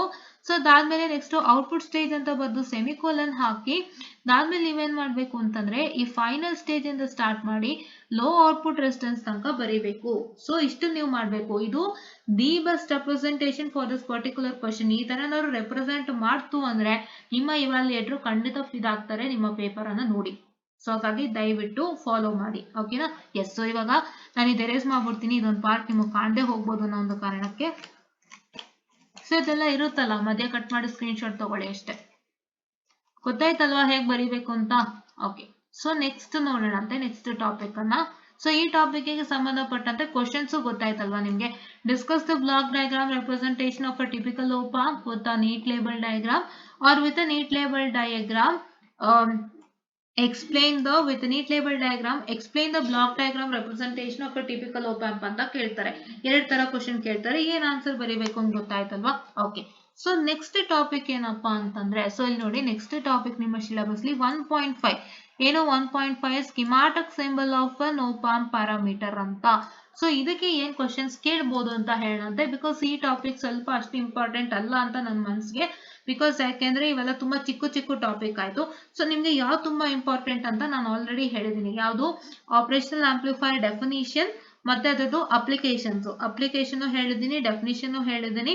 ಸೊ ಅದನ್ನ ಯಾವ್ದಾದ್ರು ಒಂದು ಕ್ವಶನ್ ಜೊತೆಗೆ ಜಾಯಿಂಟ್ ಮಾಡ್ಕೊಡ್ತಾರೆ. ವಾಟ್ಸ್ ಅನ್ ಆಪರೇಷನಲ್ ಆಂಪ್ಲಿಫೈಯರ್. ನಿಮ್ಗೆ ಹೆಂಗ್ ಕೊಡ್ತಾರೆ ಕ್ವಶನ್ ಅಂದ್ರೆ ನಾನು ಹೇಳ್ಬಿಡ್ತೀನಿ ನೋಡಿ, ಹೇಳೋದೇ ಮರ್ತೋಗಿತ್ತು. ನಿಮ್ಗೆ ಹೆಂಗ್ ಕ್ವಶನ್ ಕೊಡ್ತಾರೆ ಅಂದ್ರೆ, what is an operational amplifier or define an operational amplifier with a neat label diagram, discuss the block diagram representation of a typical operational amplifier ಅಂತ ಕೇಳ್ತಾರೆ. ಏನ್ ಕೇಳ್ತಾರೆ? What is an operational amplifier or define operational amplifier with a neat label diagram, discuss the block diagram representation of a typical op amp ಅಂತ question ಕೇಳ್ತಾರೆ. ಇಲ್ಲ ಅಂತಂದ್ರೆ what is an op amp with a neat label diagram, explain the block diagram representation of a typical op amp. ಎರಡನೇ question ಏನು? What is an op amp or discuss op amp with a neat label diagram, explain the block diagram representation of a typical op amp ಅಂತ ಕೇಳ್ತಾರೆ. So ಒಂದು ಒಳ್ಳೆ marks ಕೇಳ್ತಾರೆ. 6 ಕೇಳ್ಬೋದು, 8 ಕೇಳ್ಬೋದು, 10 ಕೇಳ್ಬೋದು. ದಯವಿಟ್ಟು ನೀವೇನ್ ಮಾಡ್ಬೇಕಾಗತ್ತೆ, ಆನ್ಸರ್ಸ್ ನ ಬರೀತೀರಾ. ನಾನು ಹೇಳ್ಕೊಟ್ಟಷ್ಟೇ ಬರೀಬೇಕು. ಬೇರೇನೋ ಕತೆ ಪುರಾಣ ಕಂತೆ ಅಂಡ್ ಹೋಲ್ ಪ್ಯಾರಾಗ್ರಾಫ್ ನೀವು ಬರೀತಾ ಹೋದ್ರು ನಿಮ್ಗೆ ಅವರು ಓದಷ್ಟು ಪೇಷನ್ಸ್ ಇಲ್ಲ ಅವ್ರ ಹತ್ರ. ನಾನು ಏನ್ ಹೇಳಿದ್ದೆ ನಿಮ್ಗೆ, ಅವರು 7 to 10 days ಅಲ್ಲಿ ನಿಮ್ ರಿಸಲ್ಟ್ ಕೊಡ್ತಾರೆ ಅಂತ ಹೇಳಿದ್ದೆ. ಎಲ್ಲಾದ್ರೂ ಕೊಡ್ತಾ ಇದ್ದಾರೆ. ನೀವು ಯಾರನ್ನೇ ಹೋಗಿ ಕೇಳಿ, ನೀವು ಸೆಕೆಂಡ್ ಇಯರ್ ಸ್ಟೂಡೆಂಟ್ಸ್ ನ ಕೇಳಿ, ಥರ್ಡ್ ಇಯರ್ ಸ್ಟೂಡೆಂಟ್ಸ್ ನ ಕೇಳಿ, ಫೋರ್ತ್ ಇಯರ್ ಸ್ಟೂಡೆಂಟ್ಸ್ ನ ಕೇಳಿ, ನಿಮ್ಮ ರಿಸಲ್ಟ್ ಎಕ್ಸಾಮ್ ಆದ 7 to 10 days ಗೆ ಕೊಟ್ಬಿಡ್ತಾರೆ. ಸೊ ಹಂಗಾಗಿ ಅವ್ರಿಗೆ ಒಂದು ಪೇಪರ್ಗೆ 2 minutes ಇಲ್ಲ 2.5 minutes ಬೇಕು ಕರೆಕ್ಷನ್ ಮಾಡಕ್ಕೆ, that to by using digital evaluation. So ಹಂಗಾಗಿ ನಿಮ್ಗೆ ಅವಾಗ ಏನಾಗುತ್ತೆ ಅಂತಂದ್ರೆ, ಅವರು ನಿಮ್ ಕತೆ ಪುರಾಣ ಎಲ್ಲ ಓದೋಷ್ಟು ಪೇಷನ್ಸ್ ಇಲ್ಲ. ನಾನೇನ್ ಹೇಳ್ಕೊಡ್ತೀನಿ ಅಷ್ಟೇ ಬರೀರಿ. ಅವರು ಇವ್ಯಾಲ್ಯೂಯೇಟರ್ಸ್ ನಿಮ್ ನೋಡಿ ಖುಷಿ ಪಡ್ತಾರೆ, ಒಳ್ಳೆ ಮಾರ್ಕ್ಸ್ ನ ಕೊಡ್ತಾರೆ. Even for the question that you written and for the further questions that you write. So ಅವ್ರಿಗೆ ಅದು ಆಲ್ರೆಡಿ ನಂಬಿಕೆ ಬಂದ್ಬಿಟ್ಟಿರುತ್ತೆ. ಸೊ ಇನ್ ಫರ್ದರ್ ಕ್ವಶನ್ಸ್ ಎಲ್ಲ ಚೆನ್ನಾಗಿ ಬರೀತಿರ್ತಾರೆ ಅಂತ ಹೇಳ್ಬಿಟ್ಟು ಅವಾಗ ಅವ್ರು ಅಲ್ಲೇ ಟಿಕ್ ಮಾರ್ಕ್ ಹಾಕೊಂಡು ಹೋಗಿ ಅವ್ರು ಲೀನಿಯಂಟ್ ಆಗಿ ಮಾರ್ಕ್ಸ್ ಕೊಡ್ತಾರೆ. ಆಯ್ತಾ? ಓಕೆ, ನೆಕ್ಸ್ಟ್ ಟಾಪಿಕ್ ಬಂದು 1.5 ಹೋಗೋಣವಾ? ಓಕೆ, ಸ್ಕಿಮ್ಯಾಟಿಕ್ ಸಿಂಬಲ್ ಅಲ್ಲಿ ಏನ್ ಬರೀಬೇಕು, ಏನ್ ಕ್ವಶನ್ ಕೇಳ್ತಾರೆ ಅಂದ್ರೆ, just simple discuss the schematic symbol of an op amp ಅಂತ ಕೇಳ್ತಾರೆ. ಇಲ್ಲಿ ಏನ್ ಹೆಡ್ಲೈನ್ ಇದೆಯಲ್ಲ, schematic symbol, only schematic symbol ಅಲ್ವಾ? Okay, discuss the schematic symbol ಅಂತ ಕೇಳ್ತಾರೆ. ಸೊ ಸ್ಕಿಮ್ಯಾಟಿಕ್ ಸಿಂಬಲ್ ಡಿಸ್ಕಸ್ ಮಾಡಿ ಅಂತ ಕೇಳಿದಾಗ, ಸೊ ಡಿಸ್ಕಸ್ ಕಲ್ತ್ಕೊಳ್ಳೋಣ ಅಂತ, explain schematic symbol or discuss schematic symbol ಅಂತ ಕೇಳ್ತಾರೆ. ಸಾರಿ. ಸೊ ಅವಾಗ ನೀವೇನ್ ಮಾಡ್ಬೇಕಾಗುತ್ತೆ ಅಂದ್ರೆ, ಸ್ಕಿಮ್ಯಾಟಿಕ್ ಸಿಂಬಲ್ ಡಯಾಗ್ರಾಮ್ ಇಲ್ಲಿದೆ. ಸೊ ಈ 1.3 ಗೆ ಸಂಬಂಧಪಟ್ಟಂತೆ ನಾನು ಎಕ್ಸ್ಪ್ಲೈನ್ ಮಾಡ್ಬೇಕಾಗುತ್ತೆ. ಇದ್ರ ಬಗ್ಗೆ ಜಾಸ್ತಿ ಹೇಳಲ್ಲ ನಾನು. So because this is not that important. ಹೌದಾ? ಸೊ ಕೇಳಿದಾಗ ನಿಮ್ಗೆ ಏನಾಗುತ್ತೆ ಅಂದ್ರೆ, ನೋಡಿ figure 1.3 shows the most widely used of such symbol of a circuit with 2 inputs and 1 output. So ಇನ್ನೇನ್ ಮಾಡ್ಬೇಕು ಅಂದ್ರೆ, ಈ ಫಿಗರ್ 1.3 ಇಂದ ನೀವು ಇಲ್ಲಿ ತನಕ ಬರಿಬೇಕಾಗತ್ತೆ. ನೀವೇನ್ ಮಾಡ್ಬೇಕು, ಪಾಯಿಂಟ್ಸ್ ಮಾಡ್ಕೊಳ್ಳಿ. ಪಾಯಿಂಟ್ಸ್ ಹೆಂಗ್ ಮಾಡ್ಕೊಳ್ಳೋದು? ಸೊ ನೋಡಿ, ಇಲ್ಲೊಂದು ಫುಲ್ ಸ್ಟಾಪ್ ಇದೆ. ಸೊ ಇಲ್ಲಿಂದ ಇಲ್ಲಿ ತನಕ ಫಿಗರ್ 1.3 ಇಂದ ಔಟ್ಪುಟ್ ತನಕ 1 ಪಾಯಿಂಟ್. ಹೌದಾ? I am sorry, please wait. Okay,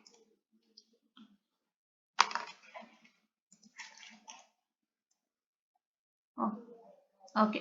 so ಆಮೇಲೆ ನೆಕ್ಸ್ಟ್ ಸೆಕೆಂಡ್ ಪಾಯಿಂಟ್ ಏನು, for simplicity power supply and other pin connections are omitted ಅಂತ, ಇದು ಸೆಕೆಂಡ್ ಪಾಯಿಂಟ್ ಬರ್ಕೊಳ್ಳಿ. ಹಂಗೆ ನೆಕ್ಸ್ಟ್ ಸಿನ್ಸ್ ಇಂದ ಮತ್ತೆ ಇಲ್ಲಿ ಓಕೆ, ಡಿಫರೆನ್ಷಿಯಲ್ ಮೋಡ್ ಇಲ್ಲಿ ತನಕ. So in the operated in the differentiations, ಇದು ಥರ್ಡ್ ಪಾಯಿಂಟ್. ಸಿನ್ಸ್ ಇಂದ ಆಪರೇಟೆಡ್ ಇನ್ ದ ಡಿಫ್ರೆನ್ಸಿಯೇಷನ್ಸ್ ತನಕ ಥರ್ಡ್ ಪಾಯಿಂಟ್. ಮತ್ತೆ ತಿರ್ಗಾ ಇಲ್ಲಿ ದ ಪ್ಲಸ್ ಇನ್ಪುಟ್ ಇಂದ ನಿಮ್ಮ ಇಲ್ಲಿ ತನಕ ಫೋರ್ತ್ ಪಾಯಿಂಟ್. ಹಿಂಗೆ ನೀವು ಎಲ್ಲಿಂದ ಫುಲ್ ಸ್ಟಾಪ್ ಎಲ್ಲ ಇರುತ್ತಲ್ಲ ಅಲ್ಲಿ ತನಕ ನೀವು ಒಂದೊಂದು ಪಾಯಿಂಟ್ ಅಂತ ಮಾಡ್ಕೊಳ್ಳಿ. ಸೊ ಇವಾಗ ಫಿಗರ್ 1.3 ಇಂದ ನಿಮ್ಗೆ 1 ಔಟ್ಪುಟ್ ಅವ್ರಿಗೆ ಫುಲ್ ಸ್ಟಾಪ್ ಬಂದಿದೆ. ಸೊ ಇದು 1 ಪಾಯಿಂಟ್ ಅಂತ. ಮತ್ತೆ ತಿರ್ಗಾ ಈ ಫುಲ್ ಸ್ಟಾಪ್ ಆದ್ಮೇಲೆ ನೆಕ್ಸ್ಟ್ ಏನ್ ಸ್ಟಾರ್ಟ್ ಆಗುತ್ತೆ, ಅಲ್ಲಿಂದ ಇನ್ನೊಂದು ಫುಲ್ ಸ್ಟಾಪ್ ಇಲ್ಲಿ ಬಂದಿದೆ ಅಲ್ವಾ, ಅದು ಸೆಕೆಂಡ್ ಪಾಯಿಂಟ್. ಅದೇ ತರ ನೀವು ಪಾಯಿಂಟ್ಸ್ ವೈಸ್ ಬರ್ಕೊಳ್ತಾ ಹೋಗಿ. ಇದನ್ನೆಲ್ಲ ಪಾಯಿಂಟ್ಸ್ ಮಾಡ್ಕೊಳ್ಳಿ, ಸೇಮ್ ಕಂಟೆಂಟ್ ನೇ ಪಾಯಿಂಟ್ಸ್ ಮಾಡ್ಕೊಳ್ಳಿ. ಹೆಂಗೆ ಅಂತ ಇವಾಗ ಹೇಳ್ಕೊಟ್ನಲ್ಲ ಹಂಗೆ ಮಾಡ್ಕೊಂಡು ನೀವೇನ್ ಮಾಡ್ಬೇಕು, ಇಲ್ಲಿ ತನಕ ಬರೀಬೇಕು. And these things are very important. ಇದನ್ನ ಮಿಸ್ ಮಾಡಿದ್ರೆ ಖಂಡಿತ ಮಾರ್ಕ್ಸ್ ಸಿಗಲ್ಲ. ಅವ್ರು ಇದೇ ಬೇಕಿರೋದು, ಇದನ್ನ ಕೇಳ್ತಾರೆ, ಇದನ್ನೇ ಮಿಸ್ ಮಾಡಬೇಡಿ. ಫಸ್ಟ್ ನೀವು ಇದೆಲ್ಲ ಮಾಡಕ್ ಮುಂಚೆ ಈ ಡಯಾಗ್ರಾಮ್ ಬರೀಬೇಕು. First you have to write this diagram. Then you have to just write the above diagram shows the schematic symbol for the operational amplifier ಅಂತ ಹೇಳಿ. ಆಮೇಲೆ ನೀವೇನ್ ಮಾಡ್ಬೇಕಾಗುತ್ತೆ, ಇಲ್ಲಿಂದ ನೀವು ಸ್ಟಾರ್ಟ್ ಮಾಡಿ ಫಿಗರ್ 1.3 ನ ಇಲ್ಲಿ ತನಕ ಬರಿಬೇಕಾಗುತ್ತೆ. These are all should be written in points. ನಾನು ಹೇಳ್ಕೊಟ್ಟಂಗೆ ನೀವು ಪಾಯಿಂಟ್ಸ್ ಮಾಡ್ಕೊಳ್ಳಿ ಆಯ್ತಾ.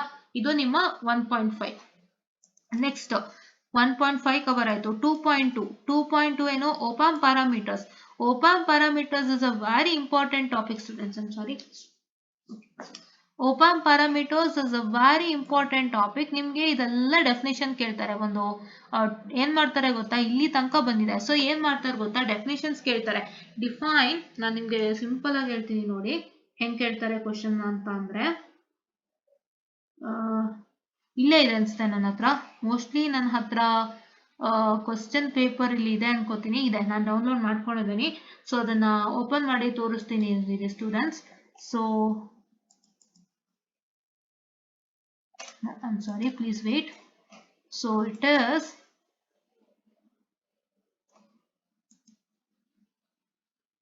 ನೋಡಿ, ಸಿ ನಿಮ್ಗೆ ಇಲ್ಲಿ ಇದು linear integrated circuit paper. So ಈ ಲೀನಿಯರ್ ಇಂಟಿಗ್ರೇಟೆಡ್ ಸರ್ಕ್ಯೂಟ್ ಮಾಡೆಲ್ 1 ಅನ್ನ ಏನ್ ಮಾಡಿದ್ದಾರೆ ಅಂತಂದ್ರೆ ನಿಮ್ಮ ಎಲೆಕ್ಟ್ರಾನಿಕ್ಸ್ ಹಾಕಿದ್ದಾರೆ. ಸೊ ಇದೊಂದು ಹಳೆಯ ಸಬ್ಜೆಕ್ಟ್ ಇಂದ ಒಂದು ಮಾಡೆಲ್ ಪಿಕ್ ಮಾಡಿ ಏನ್ ಮಾಡಿದ್ದಾರೆ ಅಂದ್ರೆ ನಿಮಗ್ ಹಾಕಿದ್ದಾರೆ. ಸೊ ಹಂಗಾಗಿನೇ ನಾನು ಮಾಡ್ತಾ ಇದ್ದೀನಿ ಆಯ್ತಾ. ಸೊ ಅಲ್ಲಿಂದ ನಾನು ತಗೊಂಡಿರೋಂಥದ್ದು ನೋಡಿ. ಹೆಂಗ್ ಕೇಳ್ತಾರೆ ಅಂದ್ರೆ, define the following parameters of OPAMP and also mention its typical values 741, CMRR, slew rate, power supply, voltage rejection, ಈ ತರ ಎಲ್ಲ ಕೇಳ್ತಾರೆ ಡೆಫಿನಿಷನ್ಸ್. ಹೇಗೆ ಕೇಳ್ತಾರೆ ನಿಮ್ಗೆ, define the following parameter of OPAMP ಅಂತ ಕೇಳಿ ನಿಮ್ಗೆ ಒಂದೊಂದು ಡೆಫಿನಿಷನ್ ಐದರ್ 1 marks ಇಡ್ತಾರೆ ಇಲ್ಲ 2 marks ಇಡ್ತಾರೆ. ಎಲ್ಲಿಗೆ ಇಡ್ತಾರೆ, either they'll keep it for 1 marks or keep it for 2 marks. Each single definition values for 1 or 2 marks ಆಯ್ತಾ. ಸೊ ಅದಕ್ಕೆ ನಾನು ಚೆಕ್ ಮಾಡಿದ್ದು. ಇದು ನಿಮ್ಮ ಹಳೆಯ ಒಂದು ಸಬ್ಜೆಕ್ಟ್ ಇದೆ, ಇದು ಲೀನಿಯರ್ ಇಂಟಿಗ್ರೇಟೆಡ್ ಸರ್ಕ್ಯೂಟ್ ಅಂತ 17 ಸ್ಕೀಮ್ದು. ಆ ಸಬ್ಜೆಕ್ಟ್ ಇಂದ ಮಾಡೆಲ್ 1 ಅನ್ನ ಕಿತ್ತು ನಿಮಗ್ ಹಾಕಿದ್ದಾರೆ, ಅದರಿಂದ ತಗೊಂಡು ಬಂದು ನಿಮಗ್ ಹಾಕಿದ್ದಾರೆ. ಸೊ ಹಂಗಾಗಿ ಅದರಲ್ಲಿರುವಂತ ಕೆಲವೊಂದು ಕ್ವಶನ್ಸ್ ಮಾಡೆಲ್ 1 ನಿಮಗ್ ಅಪ್ಲೈ ಆಗುತ್ತೆ. ಸೊ ಅದಕ್ಕೆ ಆ ಪೇಪರ್ ನ ತೋರಿಸ್ತಾ ಇದೀನಿ. ಈ ತರ ನಿಮ್ಗೆ ಡೆಫಿನಿಷನ್ಸ್ ಎಲ್ಲ ಕೇಳ್ತಾರೆ. ಇಲ್ಲಿ 6 marks ಅಂತಂದ್ರೆ ಒಂದೊಂದು 2 ಆಯ್ತು. So this is 2, this is 2, this is 2. So 2 × 3 = 6. ಆ ತರನೇ ನಿಮಗ್ ಕೇಳ್ತಾರೆ, ಹೌದಾ. ಸೊ ಇವಾಗ ನಾವೇನ್ ಮಾಡೋಣ ಅಂತಂದ್ರೆ, ಬನ್ನಿ ವರ್ಕೌಟ್ ಮಾಡೋಣ, ಓಕೆನಾ. ಎಸ್. ಸೊ ನಾನು ಎಲ್ಲಾನು ಹೇಳ್ಬಿಟ್ಟು ಆಮೇಲೆ ನಿಮ್ಗೆ ನಾನು ಇಲ್ಲಿ ಬರ್ತೀನಿ ಮಾಡೆಲ್ ಕ್ವಶನ್ ಪೇಪರ್ಗೆ. ಮಾಡೆಲ್ ಅಲ್ಲಿ ಏನೇನ್ ಕೇಳಿದ್ದಾರೆ ಅಂತ ನಾನು ಹೇಳ್ತೀನಿ ಆಯ್ತಾ. ಓಕೆನಾ. ಸೊ ಆಮೇಲೆ ಮಾಡೆಲ್ ಬರೋಣ ಅಂತೆ. ಸೊ ಅಲ್ಲಿ ತನಕ ನಾವು ಮಾಡೆಲಿಗೆ ಬರೋದು ಬೇಡ ಆಯ್ತಾ. ಓಕೆ.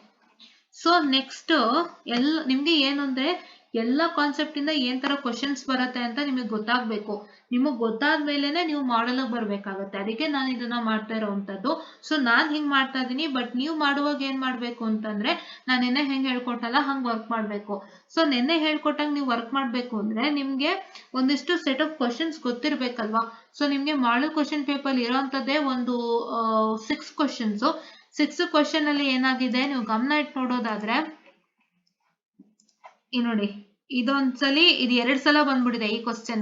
2 ಸತಿ ಬಂದಿದೆ ಈ ಕ್ವಶನ್. ಸೊ ಹಂಗಾಗಿ ಇದನ್ನ 1 ಅಂತ ಕನ್ಸಿಡರ್ ಮಾಡಿದ್ರು, 2 ಕ್ವಶನ್ ಸೇರಿ 1 ಅಂತ ಕನ್ಸಿಡರ್ ಮಾಡಿದ್ರು ಬರೀ 5 ಕ್ವಶನ್ಸ್ ಮಾತ್ರ ಆಗುತ್ತೆ. ಸೊ ಹಂಗಾಗಿ ನಿಮ್ಗೆ ಇನ್ನೂ ಹೆಚ್ಚು ಕ್ವಶನ್ಸ್ ಬೇಕಲ್ವಾ. ಸೊ ಹಾಗಾಗಿ ನಾನು ಎಲ್ಲಾ ಕ್ವಶನ್ಸ್ ಹೇಳ್ತಾ ಇದೀನಿ, ಯಾವ ತರ ಕ್ವಶನ್ಸ್ ಬರುತ್ತೆ ಒಂದ್ ಟಾಪಿಕ್ ಇಂದ ಏನ್ ಆನ್ಸರ್ ಮಾಡ್ಬೇಕು ಅಂತ. ಸೊ ಇದನ್ನ ನೋಡಿ ಸಾಕು, ನೀವು ಖಂಡಿತ ಪಾಸ್ ಆಗ್ತೀರಾ, ಬೇರೇನು ಬೇಡ, ಓಕೆನಾ. ಎಸ್. ಆಯ್ತು. ಸೊ ಇವಾಗ ನೆಕ್ಸ್ಟ್ 1.6 ಇಲ್ಲ, ನಿಮ್ಗೆ 2.2 ಇದೆ ಡೈರೆಕ್ಟ್. ಸೊ ನಾನು 2.2 ಕೊಟ್ಟೋಗ್ತೀನಿ. ಇದೇ ನಿಮ್ಮ ಟೆಕ್ಸ್ಟ್ ಬುಕ್, ಗೊತ್ತಲ್ವಾ ಎಲ್ಲರಿಗೂ. Okay. Gayakwad is a text book, right? You know that, right? Hope you know that. Okay. And ನಿಮ್ಗೆ ಒಂದು ಬೆಸ್ಟ್ ಪಾರ್ಟ್ ಅಂದ್ರೆ, ಇಲ್ಲಿ ನಿಮ್ಮ ಏನಿದೆ whatever you have the what I can say the operational this one, that is operational amplifier parameter. So ಇದ್ರ ಮೇಲೆ ನಿಮ್ಗೆ ಯಾವುದೇ ತರ ಪ್ರಾಬ್ಲಮ್ ಈ ಟೆಕ್ಸ್ಟ್ ಬುಕ್ ಅಲ್ಲಿ ಕೊಟ್ಟಿಲ್ಲ. ಮೋಸ್ಟ್ಲಿ ನಿಮ್ಗೆ ಅದಿಲ್ಲ ಅಂತ ಕಾಣುತ್ತೆ, ನಮ್ಗಿತ್ತದು. ಸೊ ಆಪರೇಷನಲ್ ಆಂಪ್ಲಿಫೈಯರ್ ಪ್ಯಾರಾಮೀಟರ್ಸ್ ಮೇಲೆ ಪ್ರಾಬ್ಲಮ್ಸ್ ಗಳಿತ್ತು. Find CMRR, find slew rate, ಆಮೇಲೆ find what I can say the bandwidth and find the input resistance and output resistance, ಇವೆಲ್ಲ ಪ್ರಾಬ್ಲಮ್ಸ್ ಗಳಿತ್ತು ಆಯ್ತಾ. ಆಕ್ಚುಲಿ ನಿಮ್ಗೆ ಡೇವಿಡ್ ಏಬಲ್ ಟೆಕ್ಸ್ಟ್ ಬುಕ್ ಹೇಳಿದಿದ್ರೆ, operational ಆಂಪ್ಲಿಫೈಯರ್ಗೆ David A Bell textbook ಹೇಳಿದಿದ್ರೆ ಅದ್ರಲ್ಲಿ ಎಲ್ಲ ಇರ್ತಿತ್ತು. ಬಟ್ ನಿಮ್ಗೆ ಈ ಸಲ ನಿಮ್ಮ ಟೆಕ್ಸ್ಟ್ ಬುಕ್ ಅಲ್ಲೂ ನಾನು ಅಷ್ಟಾಗಿ ಕಂಡಿಲ್ಲ. ಅಂಡ್ ನಾನು ನಿಮ್ಮ ಒಂದು ಮಾಡೆಲ್ ಕ್ವಶನ್ ಪೇಪರ್ ನೋಡೋದಾದ್ರೆ ಇಲ್ಲಿ ನೀವು ಗಮನಿಸಬಹುದು ಬರೀ ಔಟ್ಪುಟ್ ವೋಲ್ಟೇಜ್ ಸಂಬಂಧಪಟ್ಟಂತೆ ಪ್ರಾಬ್ಲಮ್ಸ್ ಕೇಳಿದ್ದಾರೆ. ಸೊ ಅಷ್ಟೇ ಓದ್ಕೊಳ್ಳಿ, ಅಕಸ್ಮಾತ್ ಇದ್ರೆ ಮಾಡಿ, ಇಲ್ಲ ಅಂದ್ರೆ ಇಲ್ಲ. ಸೊ ಇಲ್ಲ ಆಕ್ಚುಲಿ ಇಲ್ಲ ಟೆಕ್ಸ್ಟ್ ಬುಕ್ ಅಲ್ಲೂ, ಸೊ ಹಂಗಾಗಿ ನಿಮ್ಗೂ ಇಲ್ಲ ಅಂತ ಅನ್ಕೊಂಡಿದ್ದೀನಿ. So yeah let's see. Okay, so ಇವೆಲ್ಲ ಏನೂ ಇಲ್ಲ, ಇವೆಲ್ಲ ಜಸ್ಟ್ ಒಂದು ಟೇಬಲ್. ಸೊ ಈ ಟೇಬಲ್ ಎಲ್ಲ ಅಷ್ಟಾಗಿ ಲೆಕ್ಕಕ್ಕೆ ಬರಲ್ಲ. ಸಿ ಹೇಗಿದೆ ಇದನ್ನೆಲ್ಲ ನೀವು ಓದಕ್ಕಾಗತ್ತಾ? Can you? No, 100% I know that. Okay, so ಇವಾಗ ಎಲ್ಲಿ ಇದೆ? So let us start with ನಿಮ್ಮ ಫಸ್ಟ್ ಒನ್ ಏನು, gain input resistance and output resistance. ಹೌದಾ? ಸೊ ಇಲ್ಲಿ ಆಕ್ಚುಲಿ ನಾವು ಆರ್ಡರ್ ಹೋಗಕ್ಕಾಗಲ್ಲ, ಈ ಆರ್ಡರ್ ಹೋಗಕ್ಕಾಗಲ್ಲ. ಸೊ ಹಂಗಾಗಿ ಯಾವ್ದು ಫಸ್ಟ್ ಸಿಗುತ್ತೆ ಅದನ್ನೇ ಎನ್ಕೌಂಟರ್ ಮಾಡಿ ಕಲ್ತ್ಕೊಳ್ಳೋಣ, ಆಯ್ತಾ? ಸೊ ನಿಮ್ಗೆ ನಾನು ಏನ್ ಹೇಳ್ಕೊಟ್ಟೆ, ಹೆಂಗ್ ಕ್ವಶನ್ಸ್ ಕೊಡ್ತಾರೆ ಅಂತ ಹೇಳ್ಕೊಟ್ಟೆ, ಯಾವ ತರ ಕ್ವಶನ್ಸ್ ಕೊಡ್ತಾರೆ ಅಂತ ಹೇಳ್ಕೊಟ್ಟೆ. ನಿಮ್ಗೆ define the operational amplifier parameters ಅಂತಾನೆ ಕ್ವಶನ್ಸ್ ಕೊಡ್ತಾರೆ. ಅಂಡ್ ಒಂದೊಂದು ಡೆಫಿನೇಷನ್ ಬಂದು ಐದರ್ 2 ಮಾರ್ಕ್ಸ್ ಇರುತ್ತೆ ಇಲ್ಲ 1 ಮಾರ್ಕ್ಸ್ ಇರುತ್ತೆ. ನಿಮಗೆ ಅಕಸ್ಮಾತ್ ಏನಂತ ಡಿಫೈನ್ ದ ಆಪರೇಷನಲ್ ಪ್ಯಾರಾಮೀಟರ್ಸ್ ಅಂತ ಹೇಳ್ಬಿಟ್ಟು ಏನಾದ್ರೂ ಸೆಟ್ ಆಫ್ ಆಪರೇಷನಲ್ ಪ್ಯಾರಾಮೀಟರ್ಸ್ ನ ಕೊಟ್ಟಿದ್ದು, ನನಗೆ ತೋರ್ಸದ್ನಲ್ಲ CMRR, ಸ್ಲೀವ್ ರೇಟ್ ಮತ್ತೆ ಪವರ್ ರಿಮೋಟ್ ರಿಜೆಕ್ಷನ್ ರೇಷಿಯೋ ಅಂತ ಏನೋ ಕೊಟ್ಟಿದ್ರಲ್ಲ, ಸೊ ಅದು 6 ಮಾರ್ಕ್ಸ್ ಕೊಟ್ಟಿದ್ರು ಅಂತ ಹೇಳಿದೆ, 3 ಕೊಟ್ಟಿದ್ರು. ಸೊ ಈಚ್ ಕ್ಯಾರಿಂಗ್ 2 ಮಾರ್ಕ್ಸ್ ಅಂತ. ಹೌದಾ? ಅದೇ ತರ ನಿಮ್ಗೆ ಏನಾದ್ರು ಇನ್ನ 2 ಎಕ್ಸ್ಟ್ರಾ ಕೊಟ್ಟಿದ್ರೆ 10 ಮಾರ್ಕ್ಸ್ ಕೊಟ್ಟಿದ್ದಾಗ each carries 2 marks, 2 into 5 is 10. ಓಕೆನಾ? Yes. And let start with the first one. First ಯಾವ್ದು ಎನ್ಕೌಂಟರ್ ಮಾಡಿದೀವಿ? ಇನ್ಪುಟ್ ಆಫ್ಸೆಟ್ ವೋಲ್ಟೇಜ್ ನ ಎನ್ಕೌಂಟರ್ ಮಾಡಿದೀವಿ, ದಟ್ ಇಸ್ ದಿಸ್. ಓಕೆನಾ? ಇನ್ಪುಟ್ ಆಫ್ಸೆಟ್ ವೋಲ್ಟೇಜ್ ಎನ್ಕೌಂಟರ್ ಮಾಡಿದೀವಿ. ಸೊ ಇನ್ಪುಟ್ ಆಫ್ಸೆಟ್ ವೋಲ್ಟೇಜ್ಗೆ ನೀವೇನ್ ಬರೀಬೇಕು? ಡೆಫಿನಿಷನ್ ಮಾತ್ರ ಬರೀಬೇಕು. ಇಲ್ಲಿ ಇನ್ನೇನು ಕೇಳಲ್ಲ ನಿಮ್ಗೆ.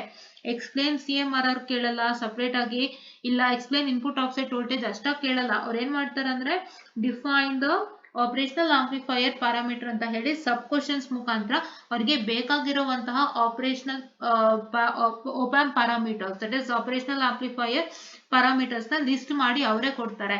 ಸೊ ನಿಮ್ಗೆ ಎಕ್ಸ್ಪ್ಲೇನ್ ಅಂತ ಕೇಳಿದಾಗ ಸೊ ನಿಮ್ಗೆ 2 ಮಾರ್ಕ್ಸ್ ಅಥವಾ 3 ಮಾರ್ಕ್ಸ್ ಕೇಳೋದು, ಅದಕ್ಕೂ ಮೇಲೆ ಕೇಳಕ್ಕೆ ಹೋಗಲ್ಲ. ಎಕ್ಸ್ಪ್ಲೇನ್ ಅಂತ ಕೇಳಿದ್ರು ನೀವು ಕಮ್ಮಿನೇ ಬರೀಬೇಕಾಗತ್ತೆ, ಡಿಫೈನ್ ಅಂತ ಕೇಳಿದ್ರು ಅಷ್ಟೇ ಬರೀಬೇಕಾಗತ್ತೆ. ತಲೆನಲ್ಲಿ ನೆನಪಿನಲ್ಲಿ ಇಟ್ಕೊಳ್ಳಿ. ಓಕೆನಾ? ಯಾ.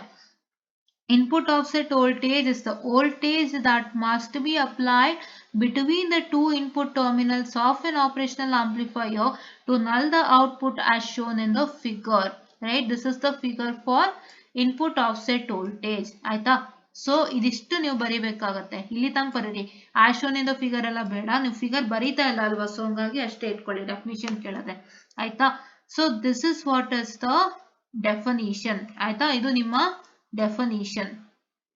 ಹೌದಾ? Input offset voltage definition. ಇವಾಗ ನಿಮ್ಗೆ ಇಲ್ಲಿ ಏನ್ ಮಾಡಿದ್ದಾರೆ ನೀವು ಗಮನ ಇಟ್ಟು ನೋಡ್ಕೊಳ್ಳಿ, ಡಯಾಗ್ರಾಮ್ ಹೇಳಿದ್ದಾರೆ. So first train to ask you explain the input offset voltage ಅಂದಾಗ ನೀವೇನ್ ಮಾಡ್ಬೇಕಾಗತ್ತೆ? ಫಸ್ಟ್ ಡೆಫಿನಿಷನ್ ಬರೀರಿ. ಈ definition that is input offset voltage ಇಂದ ನಲ್ದ ಔಟ್ಪುಟ್ ತನಕ ಡೆಫಿನಿಷನ್ ಬರೀರಿ. ಅದಾದ್ಮೇಲೆ ನೀವೇನ್ ಮಾಡ್ಬೇಕಾಗತ್ತೆ? ಇನ್ ದ ಫಿಗರ್ ನೋಡಿಲಿ, ಈ in the figure. So figure next figure ನ ಬರದ್ ಬಿಟ್ಟು ಆ ಫಿಗರ್ ಗೆ ಸಂಬಂಧಪಟ್ಟಂತ ಎಕ್ಸ್ಪ್ಲನೇಷನ್ ಇಲ್ಲಿಂದ ಇಲ್ಲಿ ತನಕ ಇದೆಯಲ್ಲ, ಸೊ ಅದನ್ನ ನೀವೇನ್ ಮಾಡ್ಬೇಕಾಗತ್ತೆ? ಬರಿಬೇಕಾಗತ್ತೆ. To write the explanation of that particular figure. Right? Explanation of that particular figure ಬರೀಬೇಕು. First definition, then the diagram, then the explanation of that particular figure and points. ಇಷ್ಟನ್ನ ನೀವು ಬರಿಬೇಕಾಗುತ್ತೆ. If he is asking you to explain the input offset voltage. ಆಯ್ತಾ? Okay. So next ಏನು? Input offset current. Input offset current ಗೆ ಏನ್ ಬರೀಬೇಕು? Definition ಇಲ್ಲಿಂದ. So the algebraic difference between the currents into the inverting and non-inverting terminals is referred to as an input offset current. Is in the input offset current I0. So ಇಲ್ಲಿ ತನಕ ಬರೀರಿ ಸಾಕು. ಆಮೇಲೆ write to formula for this I0. II0 formula ಬರೀಬೇಕು. Formula ಬರದ್ಮೇಲೆ ಈ IB1 ಏನಕ್ಕೆ equate ಆಗ್ತಿದೆ? IB1 is the current into the non-inverting input and IB2 is the current into the inverting input ಅಂತ ನೀವೇನ್ ಮಾಡ್ಬೇಕು? ಬರೀಬೇಕಾಗತ್ತೆ. ಇಷ್ಟೇ ಬರೀಬೇಕು. ಏನ್ ಬರೀಬೇಕು? ಇನ್ಪುಟ್ ಆಫ್ಸೆಟ್ ಕರೆಂಟ್ ಗೆ the algebraic difference between the currents into the inverting and non-inverting terminals is referred to as an input offset current II0, wherein II0 is equal to summation, that is the modulus of IB1 minus IB2, wherein IB1 is the current into the non-inverting input and IB2 is the current into the inverting input ಅಂತ ನೀವು ಬರೀಬೇಕಾಗತ್ತೆ. ಹೌದಾ? Okay. and this is the input offset current for the 741C as 2000 A maximum as the matching between ಇವೆಲ್ಲ ಏನು ಬೇಡ. So these things are not required for you. I'll just tell you these things are not required. Only ನೀವು ಎಲ್ಲಿಂದ ಎಲ್ಲಿ ತನಕ ಬರೀಬೇಕು ಅಂದ್ರೆ ಇಲ್ಲಿ algebraic difference ಇಂದ ಇಲ್ಲಿ ತನಕ ಬರೋದು.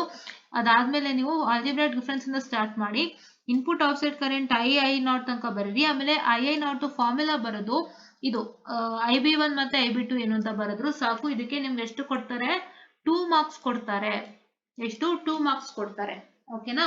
ಯಾ ನೆಕ್ಸ್ಟ್ ಯಾವುದು ನಾವು ನೆಕ್ಸ್ಟ್ ಕವರ್ ಮಾಡಿದ್ವಿ ಇದಾಯ್ತು. ಇನ್ಪುಟ್ ಆಫ್ಸೆಟ್ ವೋಲ್ಟೇಜ್ ಕವರ್ ಆಯ್ತು, ಇನ್ಪುಟ್ ಆಫ್ಸೆಟ್ ಕರೆಂಟ್ ಕವರ್ ಆಯ್ತು, ಇನ್ಪುಟ್ ಬಯಾಸ್ ಕರೆಂಟ್ ಈಗ ಕವರ್ ಆಗುತ್ತೆ. ಓಕೆನಾ? ಇನ್ಪುಟ್ ಬಯಾಸ್ ಕರೆಂಟ್ ಅಂದ್ರೆ ಏನು? What is the input bias current? Input bias current ಅಂದ್ರೆ ಏನಾಗುತ್ತೆ? Input bias current is the average of the currents that flow into the inverting and non-inverting input terminals of the op-amp ಅಂತ op-amp. Okay, ಇಷ್ಟನ್ನು ಬರೀತೀರಾ. First input bias current definition ಏನು? Input bias current IB is the average of the current that flow into the inverting and non-inverting input terminals of the op-amp. ಇಷ್ಟನ್ನು ಬರೀತೀರಾ. ಇಷ್ಟು ಬರೆದ್ಮೇಲೆ you have to write the equation of input bias current, that is IB is equal to IB1 plus IB2 by 2, where IB is equal to and IB1 IB2 ಏನು ಅಂತ ಬರೀಬೇಕು and IB ದು ಏನು ಡಿನೋಷನ್ ಅಂತ ಬರೀಬೇಕು. So ಇದು ಡಿನೋಷನ್ ಬರೀಬೇಕು. ಇದಿಷ್ಟು ಬರೀಬೇಕಾಯ್ತಾ?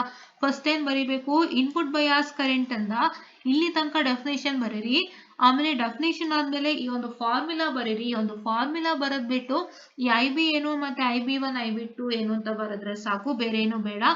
ಅಂಡ್ ಈ ಡಯಾಗ್ರಾಮ್ ನಿಮ್ಗೆ ಬೇಕಾಗಿಲ್ಲ. ಯಾವಾಗ ಈ ಡಯಾಗ್ರಾಮ್ ನ ಬರಿಬೇಕು ಅಂತಂದ್ರೆ when you have to write the diagram is if they try to ask you explain the input bias current or explain the input what I can say offset voltage ಅಂತ. So input offset voltage ಸಂಬಂಧಪಟ್ಟಂತೆ if you ask you to explain the input offset voltage ಅಂದಾಗ ನೀವು definition, diagram ಮತ್ತೆ diagram explanation ನ ಬರೀಬೇಕು. ಅಕಸ್ಮಾತ್ ಅವ್ರು explain ಅಂತ ಕೊಟ್ಟಿಲ್ಲ, ಬರೀ ಡೆಫಿನಿಷನ್ ಕೊಟ್ಟಾಗ ಬರೀ ಡೆಫಿನಿಷನ್ ಬರೀರಿ ಸಾಕು. ಎಕ್ಸ್ಪ್ಲೇನ್ ಅಂತ ಕೇಳಿದಾಗ ಮಾತ್ರ ಡಯಾಗ್ರಾಮು ಸೇರಿಸ್ಕೊಳ್ಳಿ, ಅವಾಗ ನಿಮ್ಗೆ ಮಾರ್ಕ್ಸ್ ಕೊಡ್ತಾರೆ. Because diagram is also included in the explanation part. ಆಯ್ತಾ? ಇವಾಗ ಇನ್ಪುಟ್ ಬಯಾಸ್ ಕರೆಂಟ್ ಆಯ್ತು. ನೆಕ್ಸ್ಟ್ ಯಾವುದು? Differential input resistance. ಎಲ್ಲರೂ ಇದೆಯಾ ನೋಡೋಣ. ಗೇನ್ ಇನ್ಪುಟ್ ರೆಸಿಸ್ಟೆನ್ಸ್ ಇದೆ, ಡಿಫರೆನ್ಷಿಯಲ್ ಇನ್ಪುಟ್ ರೆಸಿಸ್ಟೆನ್ಸ್ ಅಲ್ಲ. ಸೊ ನೋಡೋಣ. ಸೊ CMRR ನೋಡೋಣ ಅಂತ. ಇಲ್ಲಿ CMRR ಇದೆಯಾ ನೋಡಿ. CMRR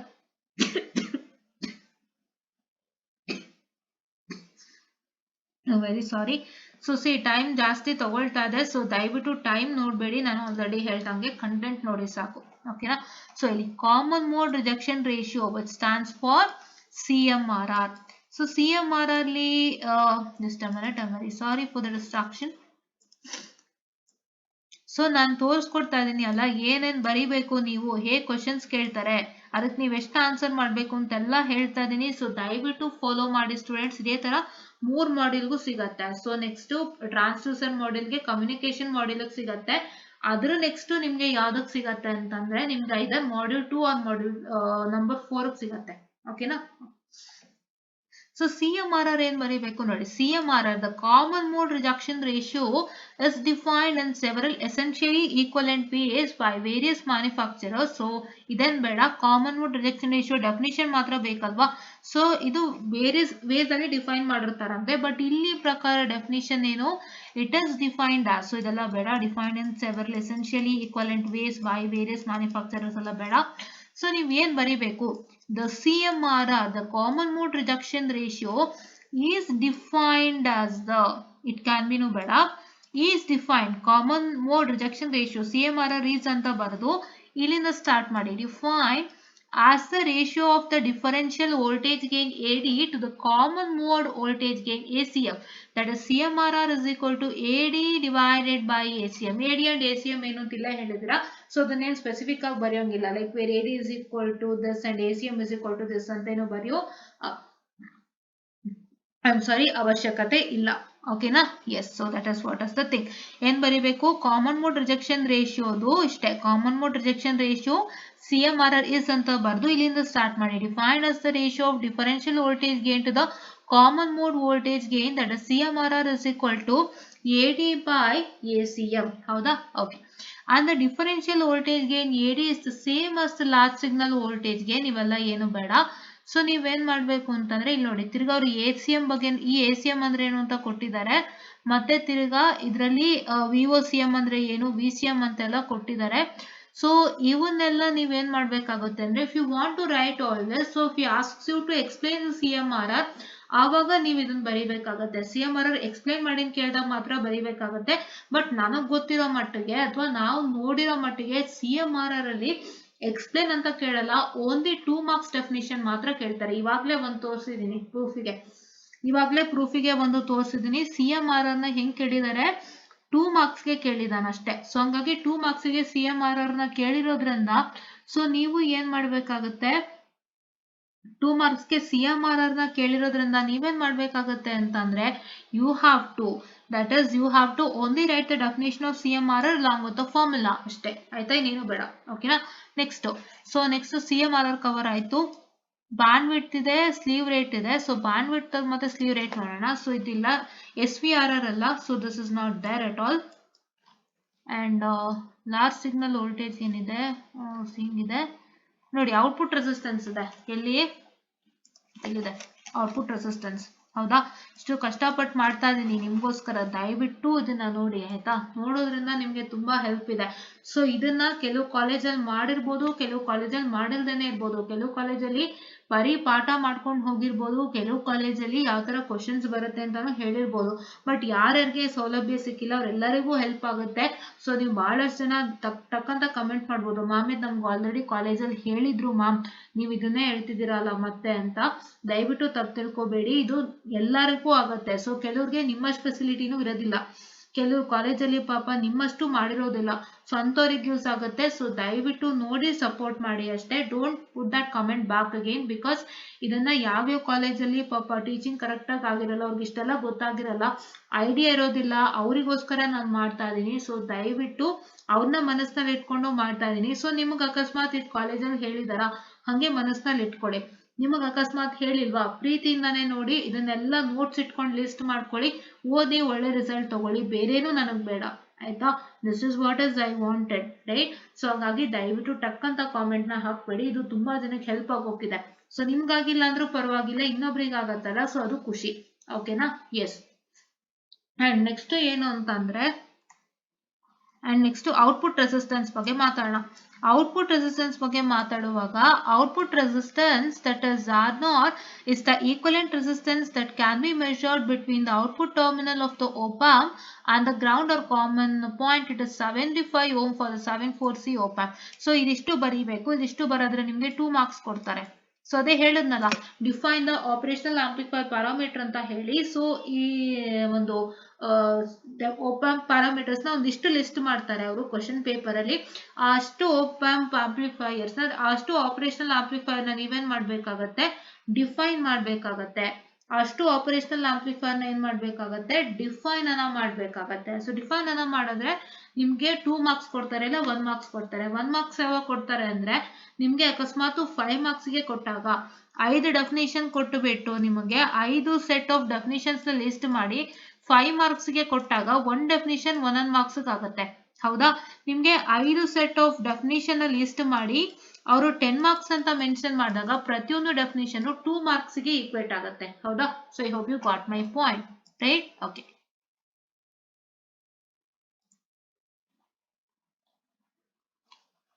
okay. ಸೊ ನೆಕ್ಸ್ಟ್ ಯಾವುದು ಅಂತಂದ್ರೆ, ಇಟ್ ಇಸ್ ಇನ್ಪುಟ್ ರೆಸಿಸ್ಟೆನ್ಸ್ ಎಲ್ಲ ಸಿಕ್ತಿಲ್ಲ, ಇನ್ನು ನಮ್ಗೆ ಸ್ಲೀವ್ ರೇಟ್ ಬೇಕು.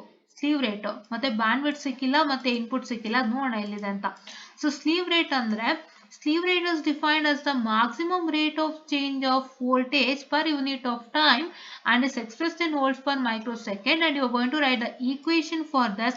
So ಇದೆಷ್ಟು ಬರೆದ್ರೆ ನಿಮಗೆ ಏನು ಸಿಗುತ್ತೆ, ಸೊ ಏನ್ ಸಿಗುತ್ತೆ, 2 ಮಾರ್ಕ್ಸ್ ಅನ್ನ ಕೊಡ್ತಾರೆ. ಇಷ್ಟನ್ನ ಬರಿಬೇಕಾಗತ್ತೆ. ಸೊ ಇವಾಗ ನಿಮ್ಗೆ ಈ ಪಾರ್ಟ್ ಅಲ್ಲಿ ಏನ್ ಕ್ವಶನ್ಸ್ ಕೇಳ್ತಾರೆ ಮತ್ತೆ ಹೇಗ್ ಬರಿಬೇಕು ಅಂತ ನಿಮ್ಗೆ ಗೊತ್ತಾಗಿದೆ ಅಲ್ವಾ. ಸೊ ಗೊತ್ತಾಗಿದೆ ಅಲ್ವಾ. So this is what is one thing. So this is what I can say the slew rate for how much slew rate is will be awarded. So ನಿಮ್ಗೆ ಇದಕ್ಕೆ ಎಷ್ಟು award ಆಗುತ್ತೆ, 2 marks award ಆಗುತ್ತೆ. ಹೌದಾ. Okay. Next, so yeah, so next so here you can see that ಇವೆಲ್ಲ ಯಾವುದು ಇಲ್ಲ students. ನಿಮಗೆ ಬ್ಯಾಂಡ್ ವಿಡ್ತ್ ಇದೆ, but I am not finding the bandwidth here. So wait, I find out the bandwidth, because ನಿಮಗೆ bandwidth ಬೇಕು ಮತ್ತೆ gain input ಇಂಪಿಡೆನ್ಸು ಬೇಕು. ನೋಡೋಣ ಎಲ್ಲಿದೆ ಅಂತ ಹೇಳಿ. ಸೊ ಯಾ,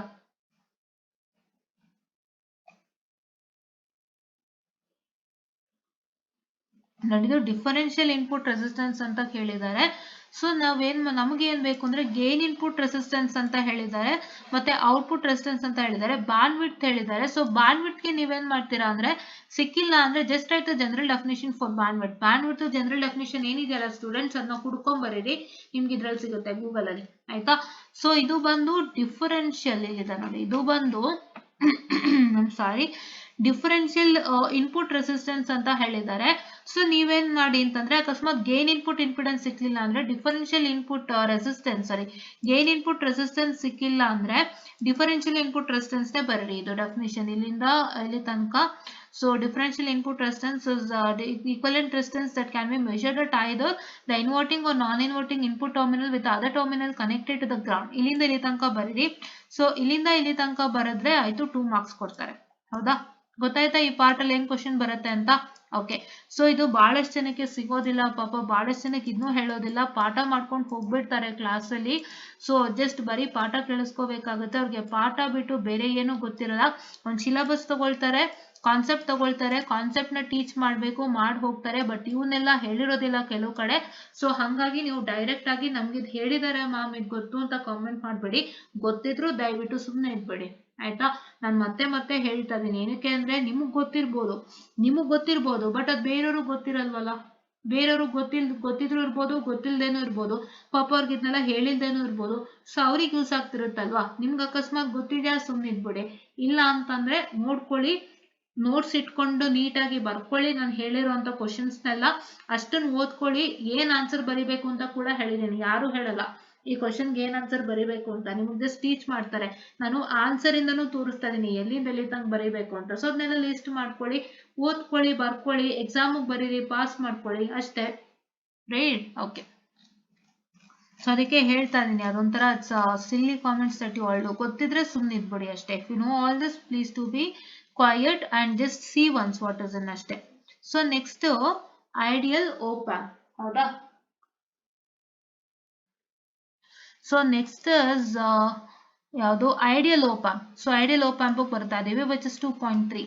ಹೌದಾ, ಎಲ್ಲ ಟಿಕ್ ಮಾರ್ಕ್ ಹಾಕ್ತಾ ಇದೀನಿ, ಕವರ್ ಮಾಡಿದೀನಿ ಅಂತ ಹೇಳಿ.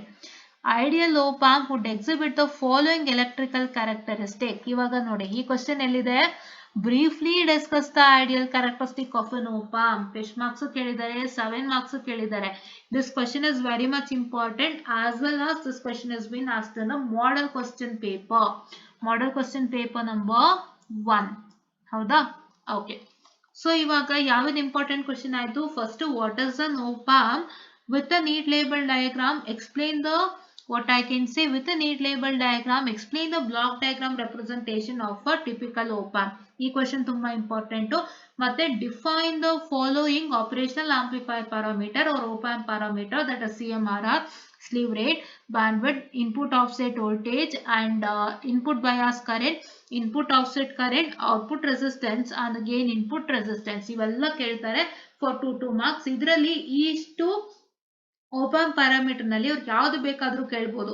ಅಂದ್ರೆ gain input impedance, output resistance, sorry gain input resistance, output resistance, CMRR, slew rate, bandwidth, input offset voltage, input bias current, input offset current ಅಲ್ಲಿ ಇವಿಷ್ಟರಲ್ಲಿ ಯಾವ್ದು ಬೇಕಾದ್ರೂ ಕೇಳ್ಬೋದು. ಸೊ ಇವೆರಡು ಇಂಪಾರ್ಟೆಂಟ್ ಕ್ವಶನ್ಸ್ ಇವಾಗ ಸಿಕ್ಕಿರುವಂತದ್ದು. ಹೌದಾ. ನೆಕ್ಸ್ಟ್, ಐಡಿಯಲ್ ಓಪ್ ಆಂಪ್ ತುಂಬಾ important. Characteristic of N ideal op amp, C ಇದಿಷ್ಟು ಬರೀತೀರಾ ಅಂತ, that is infinite voltage gain and infinite input resistance R, that is almost at any signal source can drive it and there is no loading of the preceding stage, and zero output resistance R naught idondu, I'm sorry, ಮತ್ತೆ zero output voltage when input voltage is zero, and infinite bandwidth so that any frequency signal from 0 to infinity is amplified without attenuation. So ಇವಿಷ್ಟನ್ನು ಬರೀಬೇಕು. And ಇಲ್ಲಿ ನೋಡಿ 6 and 7 ಇನ್ನೂ ಎರಡಿದೆ. So ಇದು infinite common mode rejection ratio and infinite slew rate. So ನೀವು ಎಲ್ಲಿಂದ ಎಲ್ಲಿ ತನಕ ಬರೀಬೇಕು? ಫಸ್ಟ್ 1 ಇಂದ 7th 1 ತನಕ ನೀವು ನೀಟಾಗಿ ಬರೆದ್ರೆ ನಿಮ್ಗೆ ಎಷ್ಟು ಮಾರ್ಕ್ಸ್ ಸಿಗುತ್ತೆ? 7 ಮಾರ್ಕ್ಸ್ ಸಿಗುತ್ತೆ according to your model question paper. Model question paper ಪ್ರಕಾರ ದಟ್ ಇಸ್ 7 ಮಾರ್ಕ್ಸ್. ಹೌದಾ? Okay, so this is what is that particular thing. ಇದು ಆಯ್ತಲ್ವಾ? ಸೊ ನೆಕ್ಸ್ಟ್ 2.4 ಏನು equivalent circuit of an op amp. So ಇಲ್ಲೆಲ್ಲ rest ಮಾಡ್ತೀನಿ ನೋಡಿ, ಚಿಕ್ಕ ತರ ಹೋದೆ. Okay, and this is equivalent circuit of an op amp and yeah, open loop op amp configuration. Okay, equivalent circuit of an op amp ನಲ್ಲಿ ನಿಮಗೆ ಅಷ್ಟ question ಬರಲ್ಲ. ಸೊ ನಿಮ್ಗೆ ಏನ್ ಬರ್ಬೋದು ಅಂದ್ರೆ equivalent circuit of an op amp explain ಮಾಡಿ ಅಂತ ಕೇಳಬಹುದು.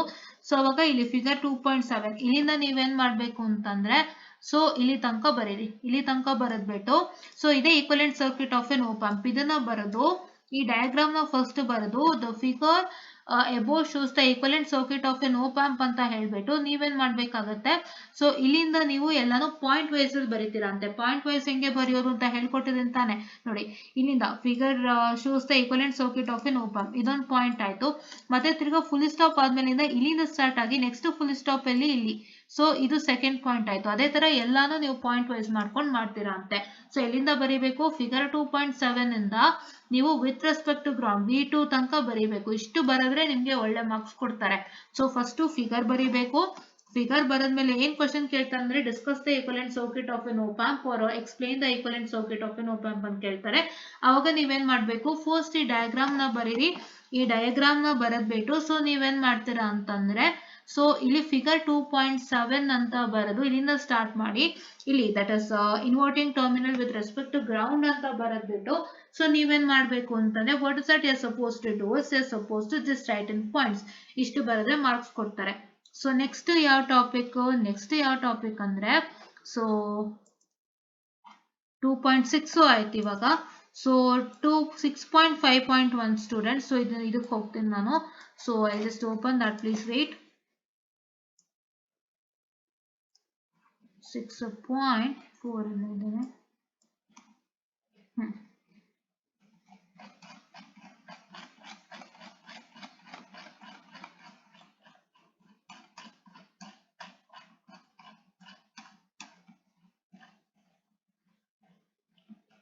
ಓಕೆ, 6.5.1.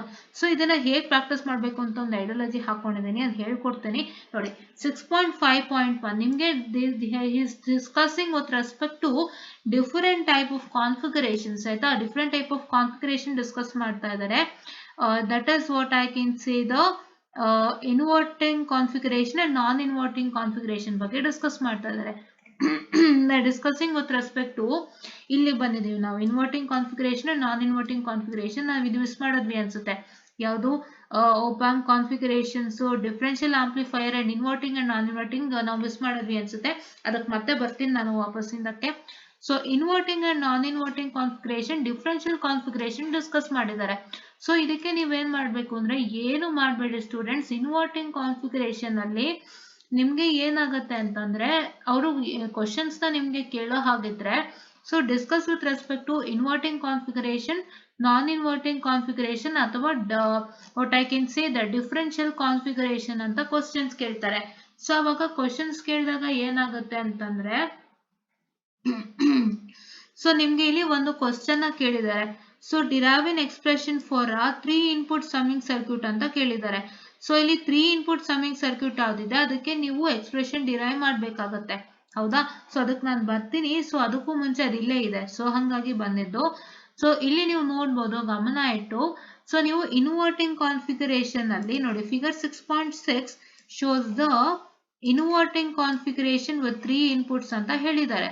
ಸೊ ಹೌದಾ, ಅದಕ್ಕೆ ನೀವೇನ್ ಮಾಡ್ಬೇಕಾಗತ್ತೆ, ಸೊ ಈ ಫಿಗರ್ 6.6 ಇಂದ ಏನ್ ಮಾಡಬೇಕು, ಇಲ್ಲಿಂದ ಇಲ್ಲಿವರೆಗೂ ಬರೀಬೇಕಾಗತ್ತೆ. ಸೊ ಕೇಳಿದ್ರೆ ಇನ್ವರ್ಟಿಂಗ್ ಕಾನ್ಫಿಗರೇಷನ್ ಡಿಸ್ಕಸ್ ಮಾಡಿ ಅಂತ ಕೇಳಿದಾಗ ಮಾತ್ರ, ಬರೀ ಪರ್ಟಿಕ್ಯುಲರ್ ಇನ್ವರ್ಟಿಂಗ್ ಕಾನ್ಫಿಗರೇಷನ್ ಅಂತ ಕೇಳಿ ಡಿಸ್ಕಸ್ ಅಂತ ಕೇಳಿದಾಗ ನೀವು 6.6 ಇಂದ ಇಲ್ಲಿ ತನಕನೂ ಬರೀಬೇಕು, along with your diagram, that in a point wise.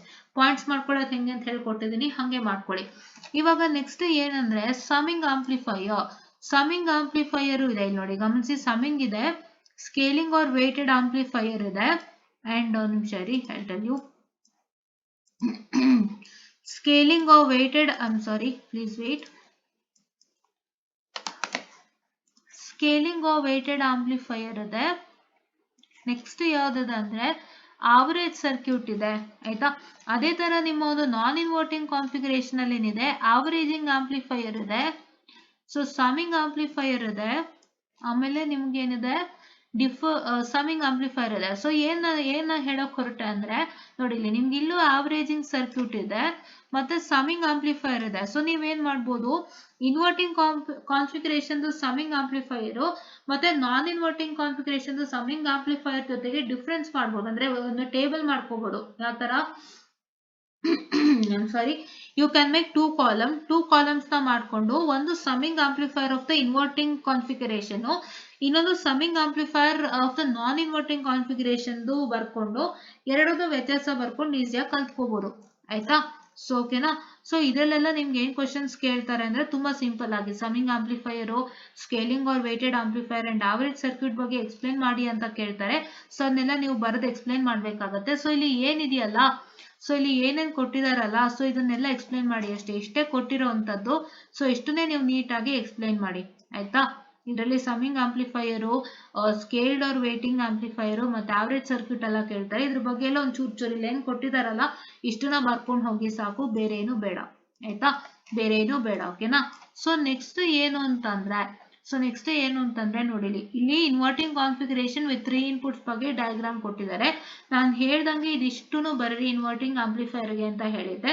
So ಇದ್ರ ಒಳಗಡೆ ಬರುವಂತದ್ದು summing amplifier, weighting amplifier and averaging circuit. So ಅದ್ರ ಬಗ್ಗೆನೂ ಚೂರ ಬರೀರಿ ಸಾಕು, ಬೇರೇನು ಬೇಡ ಆಯ್ತಾ. ಚೂರ ಅಂದ್ರೆ ಇಲ್ಲೇನಿದೆ ಅದನ್ನೇ ಚೂರ್ ಬರ್ಕೊಂಡು ಹೋಗಿ ಸಾಕು ಆಯ್ತಾ. ಓಕೆ. ಸೊ ನೆಕ್ಸ್ಟ್ ಥಿಂಗ್ ಏನು ಅಂದ್ರೆ ನಾನ್ inverting configuration. Non inverting configuration ಇಲ್ಲಿಂದ ಸ್ಟಾರ್ಟ್ ಆಗಿ ಇಲ್ಲಿ ತನಕ ಬರುತ್ತೆ. ಲಾಂಗ್ ಗೊತ್ತದ ಡಯಾಗ್ರಾಮ್. ಇದರಲ್ಲಿ ನಿಮ್ಗೆ ಅವ್ರು ಏನ್ ಮಾಡಿದ್ದಾರೆ, ಆವರೇಜ್ ಆಂಪ್ಲಿಫೈಯರ್ ಇಟ್ಟಿದ್ದಾರೆ ಪ್ಲಸ್ ಸಮಿಂಗ್ ಆಂಪ್ಲಿಫೈಯರ್ ಇಟ್ಟಿದ್ದಾರೆ. ಸೊ ಎರಡನ್ನು ನೀವೇನ್ ಮಾಡ್ಬೇಕು ಅಂದ್ರೆ ಒಂದ್ ಚೂರು ಏನ್ ಬೇಕೋ ಅದನ್ನ ಬರ್ಕೊಂಡು ಹೋಗಿ ಸಾಕು, ಹೆಚ್ಚಿಗೆ ಬರೆಯಕ್ ಹೋಗ್ಬೇಡಿ. C the question properly and attempt ಅಷ್ಟೇ. ನೀವು ಟೈಮ್ ವೇಸ್ಟ್ ಮಾಡ್ತಾ ಕೂತ್ಕೋಬೇಡಿ. ಏನ್ ಕ್ವಶನ್ ಇದೆ ಅದನ್ನ ಕರೆಕ್ಟ್ ಆಗಿ ನೋಡಿ, ಅದನ್ನ ಕರೆಕ್ಟ್ ಆಗಿ ನೋಡ್ಬಿಟ್ಟು ನೀವೇನ್ ಮಾಡ್ತೀರಾ ಅಂದ್ರೆ ಅಟೆಂಪ್ಟ್ ನ ಮಾಡ್ತಾ ಹೋಗ್ತೀರಾ. So to attempt that particular according to the question. ಹೌದಾ. ಅಕಸ್ಮಾತ್ ಅವರು explain the non inverting configuration in detail ಅಂತ ಕೇಳಿದಾಗ ಏನ್ ಮಾಡ್ಬೇಕು, ನಾನ್ ಇನ್ವರ್ಟಿಂಗ್ ಕಾನ್ಫಿಗರೇಷನ್ ಬಗ್ಗೆ ಡೀಟೇಲ್ಸ್ ಬರೀಬೇಕಾಗುತ್ತೆ. That is this details is suppose to write with respect to non-inverting configuration. So ಇಲ್ಲಿಂದ ಸ್ಟಾರ್ಟ್ ಮಾಡಿ ಇಫ್ ಇನ್ಪುಟ್ ವೋಲ್ಟೇಜ್ ಇಂದ ಸ್ಟಾರ್ಟ್ ಮಾಡಿ ನೀವು ಎಲ್ಲಿ ತನಕ ಬರೀಬೇಕು, ಇಲ್ಲಿ ತನಕ ಬರೀತಾರೆ long with diagram. and then you are supposed to write with respect to averaging amplifier and summing amplifier in a smaller manner. ಒಂದು ಚೂರ್ ಬರೀರಿ. ಇಲ್ಲ ಅಂತಂದ್ರೆ ಬರೀ ನಾನ್ ಇನ್ವರ್ಟಿಂಗ್ ಆಂಪ್ಲಿಫೈಯರ್ ಕೇಳಿರೋದ್ರಿಂದ ನೀವೇನ್ ಮಾಡ್ಬೋದು, ಈ averaging amplifier plus what I can say the summing amplifier ನ ಒಮಿಟ್ ಮಾಡ್ಬೋದು. ಒಮಿಟ್ ಮಾಡ್ಬಿಟ್ಟು ನೀವೇನ್ ಮಾಡ್ಬೋದು, ಬರೀ ನಾನ್ ಇನ್ವರ್ಟಿಂಗ್ ಬರೀ ನಾನ್ ಇನ್ವರ್ಟಿಂಗ್ ಕಾನ್ಫಿಗರೇಷನ್ ಗೆ ಸಂಬಂಧಪಟ್ಟಂತೆ ವಿಫ್ ಇನ್ಪುಟ್ ವೋಲ್ಟೇಜ್ ಇಂದ ಸ್ಟಾರ್ಟ್ ಆಗಿ ಇಲ್ಲಿ ತನಕ ಬರುತ್ತೆ ವಿತ್ ದ ಡಯಾಗ್ರಾಮ್. ಸೊ ಅಷ್ಟು ಬರೋದು ಸಾಕು, ಇನ್ನೇನು ಬೇಡ ಆಯ್ತಾ, ಇನ್ನೇನು ಬೇಡ. ಅವರು ನಿಮ್ಗೆ ಹೆಂಗ್ ಕೇಳ್ಬೋದು ಅಂದ್ರೆ ನಿಮ್ಗೆ averaging amplifier, discuss the averaging amplifier with respect to non inverting configuration ಅಂತ ಕೇಳ್ಬೋದು. ಇಲ್ಲ define the summing amplifier with respect to non inverting configuration ಅಂತ ಕೇಳ್ಬೋದು. ಸೊ ಆ ತರ ಕೇಳಿದಾಗ ನೀವು ಆವರೇಜಿಂಗ್ ಆಂಪ್ಲಿಫೈಯರ್ ಗೆ ಸಂಬಂಧಪಟ್ಟಂತ ಕಂಟೆಂಟ್ ದಟ್ ಇಸ್ ಇಲ್ಲಿಂದ ಇಲ್ಲಿ ತನಕ ಆಗತ್ತೆ. ಸೊ ಅದನ್ನ ಬರೀತೀರಾ ಅಂತೆ. ಅಂಡ್ ನೀವು ಸಮ್ಮಿಂಗ್ ಆಂಪ್ಲಿಫೈಯರ್ ಗೆ ಸಂಬಂಧಪಟ್ಟಂತೆ ಇಲ್ಲಿಂದ ಇಲ್ಲಿ ತನಕ ಬರೀತೀರಾ ಅಂತೆ. ಇಲ್ಲಿಂದ ಇಲ್ಲಿ ತನಕ ಬರೀತೀರಾ ಅಂತೆ. Right, this is what is you do. Right, okay. So ಇಲ್ಲೆಲ್ಲ ಎಕ್ಸಾಂಪಲ್ಸ್ ಕೊಟ್ಟಿದ್ದಾರೆ. ಸೊ ಇದನ್ನ ಪ್ರಾಕ್ಟೀಸ್ ಮಾಡಿ, ಇದನ್ನ ಎಕ್ಸಾಮ್ ಕೇಳುವಂತ ಚಾನ್ಸಸ್ ಇದೆ. ಈ ಎಕ್ಸಾಂಪಲ್ಸ್ ಎಲ್ಲ ನಿಮಗ್ ಮಾಡ್ಸಿದ್ರೆ ಮಾಡ್ಕೊಳ್ಳಿ, ಇಲ್ಲ ಅಂತಂದ್ರೆ ಬೇಡ. ನಿಮ್ಗೆ ಏನ್ ಮಾಡ್ಸಿಲ್ಲ ಅಂದ್ರೆ ಬೇಡ. ನಿಮ್ಮ ಕ್ಲಾಸ್ ನಲ್ಲಿ ಏನಾದ್ರು ಅಕಸ್ಮಾತ್ ಮಾಡ್ಸಿಲ್ಲ ಅಂತಂದ್ರೆ ಬೇಡ. ಮಾಡ್ಸಿದ್ರೆ ವೆರಿ ಸಾರಿ, ಪ್ಲೀಸ್ ವೇಟ್. ನಿಮ್ಗೆ ಏನಾದ್ರು ಮಾಡ್ಸಿಲ್ಲ ಅಂತಂದ್ರೆ ಸೊ ನೀವೇನ್ ಮಾಡಿ ಒಮಿಟ್ ಮಾಡ್ಬೋದು. ಮಾಡ್ಸಿದ್ರೆ ನೀವೇನ್ ಮಾಡ್ತೀರಾ ಅಂದ್ರೆ ಹಾಗೆ ಇಟ್ಕೊಳ್ಳಿ ಆಯ್ತಾ. ಮಾಡ್ಸಿದ್ರೆ ನೀವು ವರ್ಕೌಟ್ ಮಾಡಿ, ಮಾಡ್ಸಿಲ್ಲ ಅಂದ್ರೆ ಹಾಗೆ ಇಟ್ಕೊಳ್ಳಿ ಆಯ್ತಾ. ಸೊ ನನಗೆ ಇದರಲ್ಲಿ ಅಷ್ಟೊಂದು ಏನ್ ಕೇಳಬಹುದು ಅನ್ನೋ ಒಂದು ಐಡಿಯಾ ಇಲ್ಲ. ಬಟ್ ನಿಮ್ಗೆ ಅಕಸ್ಮಾತ್ ಕೇಳಿದ್ರೆ ಅವ್ರು ಏನ್ ಕೇಳ್ಬೋದು, so discuss the inverting configuration in detail ಅಂತ ಕೇಳ್ತಾರೆ. ಇಲ್ಲ discuss non inverting configuration in detail or discuss differential configuration in detail ಅಂತ ಕೇಳ್ಬೋದು. ಹಂಗೆ ಕೇಳಿದಾಗ ನೀವೇನ್ ಮಾಡ್ಬೇಕು, inverting configuration, non inverting configuration ಮತ್ತೆ ಡಿಫರೆನ್ಷಿಯಲ್ ಕಾನ್ಫಿಗರೇಷನ್ ಗೆ ಸಂಬಂಧಪಟ್ಟಂತಹ ಇನ್ಫಾರ್ಮೇಶನ್ ಮಾತ್ರ ಬರೀಬೇಕು, ಬೇರೇನು ಬರೆಯಕ್ಕೆ ಹೋಗ್ಬೇಡಿ. Don't write the information with respect to summing amplifier or with respect to what I can say the amplifying, that is average circuit or scaling or weighted amplifier ಬಗ್ಗೆ ಬರೆಯಕ್ಕೆ ಹೋಗ್ಬೇಡಿ. ಬರೀ ಇನ್ವರ್ಟಿಂಗ್ ನಾನ್ ಇನ್ವರ್ಟಿಂಗ್ ಡಿಫರೆನ್ಷಿಯಲ್ ಬಗ್ಗೆ ಮಾತ್ರ ಬರೀಬೇಕು. So ನಿಮ್ಗೆ ಅವ್ರು ಅದಕ್ಕೂ separate ಆಗಿ ಕೇಳ್ಬೋದು, discuss the averaging circuit with respect to inverting configuration or discuss the averaging amplifier with respect to non-inverting configuration. ಈ ತರ ಎಲ್ಲ ಕೇಳಿದಾಗ ನೀವು ಅದಕ್ಕೆ ಸಂಬಂಧಪಟ್ಟಂತೆ ಏನ್ ಕಂಟೆಂಟ್ ಇದೆ ಅದನ್ನ ಬರ್ಕೊಂಡು ಹೋಗ್ತೀರಾ, ಆಯ್ತಾ. So don't waste much time in writing. So ನೀವು ಏನ್ ಕ್ವಶನ್ ಕೊಟ್ರೆ ಏನ್ ಬರೀಬೇಕು ಅನ್ನೋ ನಿಮ್ ತಲೆನಲ್ಲಿ ಇದ್ರೆ ಸಾಕು, ಬೇರೆ ಏನು ಬೇಡ, ಆಯ್ತಾ. ಇದಕ್ಕೆ ಸಂಬಂಧಪಟ್ಟಂತೆ ನಿಮ್ಗೆ ಕ್ವಶನ್ಸ್ ಎಲ್ಲ ಟೇಕ್ ಇಟ್ ಈಸಿಯಲ್ಲಿ ಸಿಗುತ್ತೆ, very very important questions. So ಅಲ್ಲೊಂದ್ಸಲ ಚೆಕ್ ಮಾಡ್ಬಿಡಿ ನೀವು ಯಾವ ಟಾಪಿಕ್ ಸಂಬಂಧಪಟ್ಟಂತೆ, only with respect to the inverting configuration, non-inverting configuration, and what I can say the this one differential configuration ಗೆ ಸಂಬಂಧಪಟ್ಟಂತೆ take it easy as important ಅಲ್ಲಿ ಒಂದ್ಸಲ check ಮಾಡ್ಬಿಡಿ, ಆಯ್ತಾ. ನಾನು ಹೇಳಿದ ತರಾನೇ ಅಲ್ಲೂ ಇದ್ರೆ ತುಂಬಾ ಸಂತೋಷ, ಒಂದ್ಸಲ ಚೆಕ್ ಮಾಡ್ಬಿಡಿ, ಅದಕ್ಕೆ ನಾನು ರಿಪೀಟ್ ಆಗಿ ಹೇಳ್ತಾ ಇದ್ದೀನಿ, ಓಕೆನಾ. ಯಾ, ಅಂಡ್ ಡಿಫರೆನ್ಷಿಯಲ್ ಕಾನ್ಫಿಗರೇಷನ್ ಅಲ್ಲಿ ಏನ್ ಸಿಕ್ಕಿದೆ ನೋಡಿ, ಸಬ್ಟ್ರಾಕ್ಟರ್ ಸಿಕ್ಕಿದೆ. ಸೊ ಸಬ್ಟ್ರಾಕ್ಟರ್ ಅಲ್ಲಿ ನೀವು ಇಲ್ಲಿಂದ ಸ್ಟಾರ್ಟ್ ಮಾಡಿ ಹ್ಯಾವ್ ಟು ರೈಟ್ ಇಟ್ ಅಲ್ here. Right, you have to write till here. Write all in points. ಹೇಗೆ ಬರಿಬೇಕು ಅಂದ್ರೆ ಫಸ್ಟ್ ಡಯಾಗ್ರಾಮ್ ಬರೆದು ಸಬ್ಟ್ರಾಕ್ಟರ್ದು, ಆಮೇಲೆ ನೀವು ಥಿಯರಿ ಪಾರ್ಟ್ ನ ಸ್ಟಾರ್ಟ್ ಮಾಡ್ತಾ ಹೋಗ್ಬೇಕಾಗುತ್ತೆ. You have to write in that manner. First write the diagram, then explain that particular diagram in the form of points. ಹೌದಾ? In the form of points, you have to explain with respect to that particular topic. Right? Form of points ಅಲ್ಲಿ ನೀವು explain ಮಾಡಿದಾಗ ಏನಾಗುತ್ತೆ ಅಂತಂದ್ರೆ ಇವೆಲ್ಲ ಬರುತ್ತೆ. See, the basic differential amplifier can be used as a subtractor as shown in the figure ಅಂತ ಬರೆದ್ಬಿಟ್ಟು, in this figure the input signal can be scaled to the desired value by selecting the appropriate values for the external resistors. So ಇದೊಂದು point ಆಗುತ್ತೆ, ಇದು ಒಂದು, ಇದು ಎರಡು. So ಅದೇ ತರ ನೀವು ಪಾಯಿಂಟ್ಸ್ ಮಾಡ್ಕೊಂಡು ಬರಿಬೇಕಾಗತ್ತೆ, ನೀವು ಪಾಯಿಂಟ್ಸ್ ಮಾಡ್ಕೊಂಡು ಬರಿಬೇಕಾಗತ್ತೆ. This is what is my 3 point number 3. ಅದೇ ತರ ಎಲ್ಲಾನು ವರ್ಕೌಟ್ ಆಗುತ್ತೆ, ಹೌದಾ. ಓಕೆ,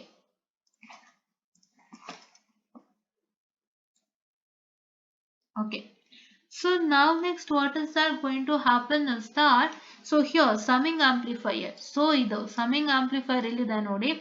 ಸೊ ಈ ಸಮ್ಮಿಂಗ್ ಆಂಪ್ಲಿಫೈರ್ ನ ಏನ್ ಮಾಡಿದ್ದಾರೆ, ಡಿರೈವ್ ನ ಮಾಡಿದ್ದಾರೆ, ಹೌದಾ. This summing amplifier is in derived. So deriving the output voltage equation for the summing amplifier of figure 6.9. ಇದನ್ನೇ ಅವ್ರು ಏನ್ ಕೇಳಿದ್ದಾರೆ, derive the expression for the 3 input summing circuit ಅಂತ ಕೇಳಿದ್ದಾರೆ. For how many marks? For 6 marks. So this is important. So ಇದು important, ಯಾವುದು ಇದು important, ಈ ಸಮ್ಮಿಂಗ್ ಆಂಪ್ಲಿಫೈಯರ್ ಇಂಪಾರ್ಟೆಂಟ್. ನೀವೇನ್ ಮಾಡ್ಬೇಕಾಗುತ್ತೆ, ಈ ಸಮ್ಮಿಂಗ್ ಆಂಪ್ಲಿಫೈಯರ್ ಅಲ್ಲಿ ನೀವೇನ್ ಮಾಡ್ಬೇಕಾಗುತ್ತೆ ಅಂತಂದ್ರೆ, this is a 4 input summing amplifier. So see, this is a what I can say 3 input summing amplifier ಇದು. So ಇದು 3 input summing amplifier ಇದು. ಸೊ ಈ 3 input summing amplifier ಗೆ ನೀವೇನ್ ಮಾಡ್ಬೇಕಾಗತ್ತೆ ಅಂತಂದ್ರೆ, you have to find out the derivation for the 3 input summing amplifier. So ಇದು ಅದು particular. So this is what is the derivation, and ಈ derivation ನೀವು ಬರೀಬೇಕಾಗುತ್ತೆ. ಸೊ ನೋಡಿ ಇಲ್ಲಿಂದ ಸ್ಟಾರ್ಟ್ ಆಗುತ್ತೆ derivation. So from here, so wait a minute, I'll just tell you. Yeah.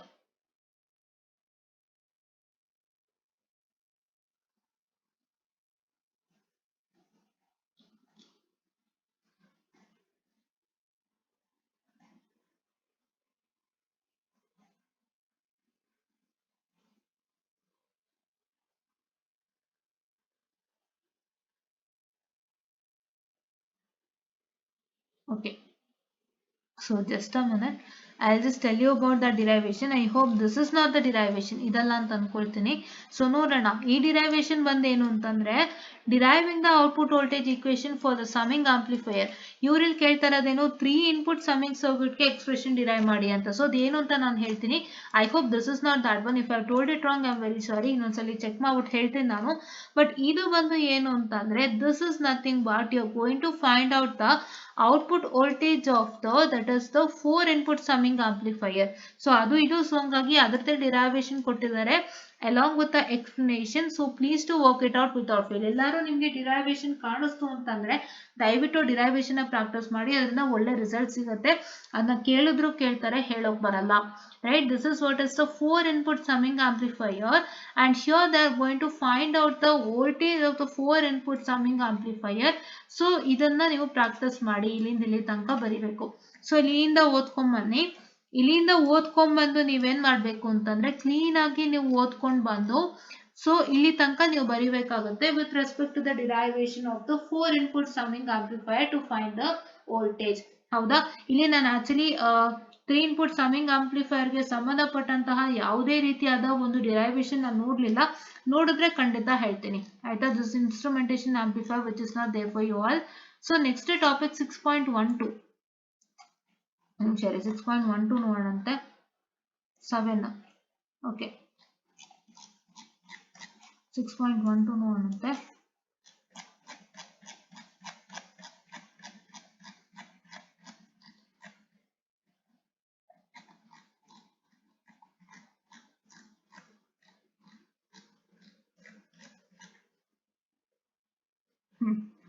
ನೋಡಿ ಇಲ್ಲಿ 6.12 ಇದೆ ಅಲ್ವಾ, ಬೇರೆ 6.12 6.12 and 6.13 is very much important because you can see the question is asked for derive the expression for integrator or differentiator ಅಂತ ಕೇಳಿದ್ದಾರೆ. So ಇದೆರಡು ಸೇರಿ ಒಂದು ಕ್ವಶನ್ ಆಯ್ತು, ಹೌದಾ. ಸೊ ಹಂಗಾಗಿ because it's the repeated question.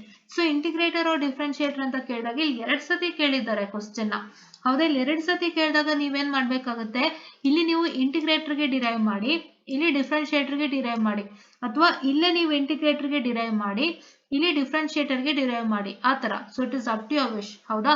Okay, and so it is are going to happen is that so integrator derivation ಎಲ್ಲಿಂದ start ಆಗುತ್ತೆ, ಇಲ್ಲಿಂದ ಸ್ಟಾರ್ಟ್ ಆಗುತ್ತೆ. ಸೊ ಫಸ್ಟ್ ನೀವು ಇಂಟಿಗ್ರೇಟರ್ ನ ಡಿರೈವ್ ಮಾಡೋದಕ್ಕೂ ಮುಂಚೆ ಡೆಫಿನಿಷನ್ ಬರಿಬೇಕಾಗತ್ತೆ. ಕೇಳಿಲ್ಲ ಅಂದ್ರೂ ಒಂದು ವರ್ಡ್ ಬರೀರಿ, ಏನ್ ತೊಂದರೆ ಇಲ್ಲ. So this is the definition: a circuit in which the output voltage waveform is the integral of the input voltage waveform is the integrator or the integrational amplifier ಅಂತ ಇಲ್ಲಿಂದ ಇಲ್ಲಿ ತನಕ ಬರೀತೀರಾ. ಬರೆದ್ಬಿಟ್ಟು ನೀವೇನ್ ಮಾಡ್ಬೇಕಾಗತ್ತೆ ಅಂದ್ರೆ you have to start with the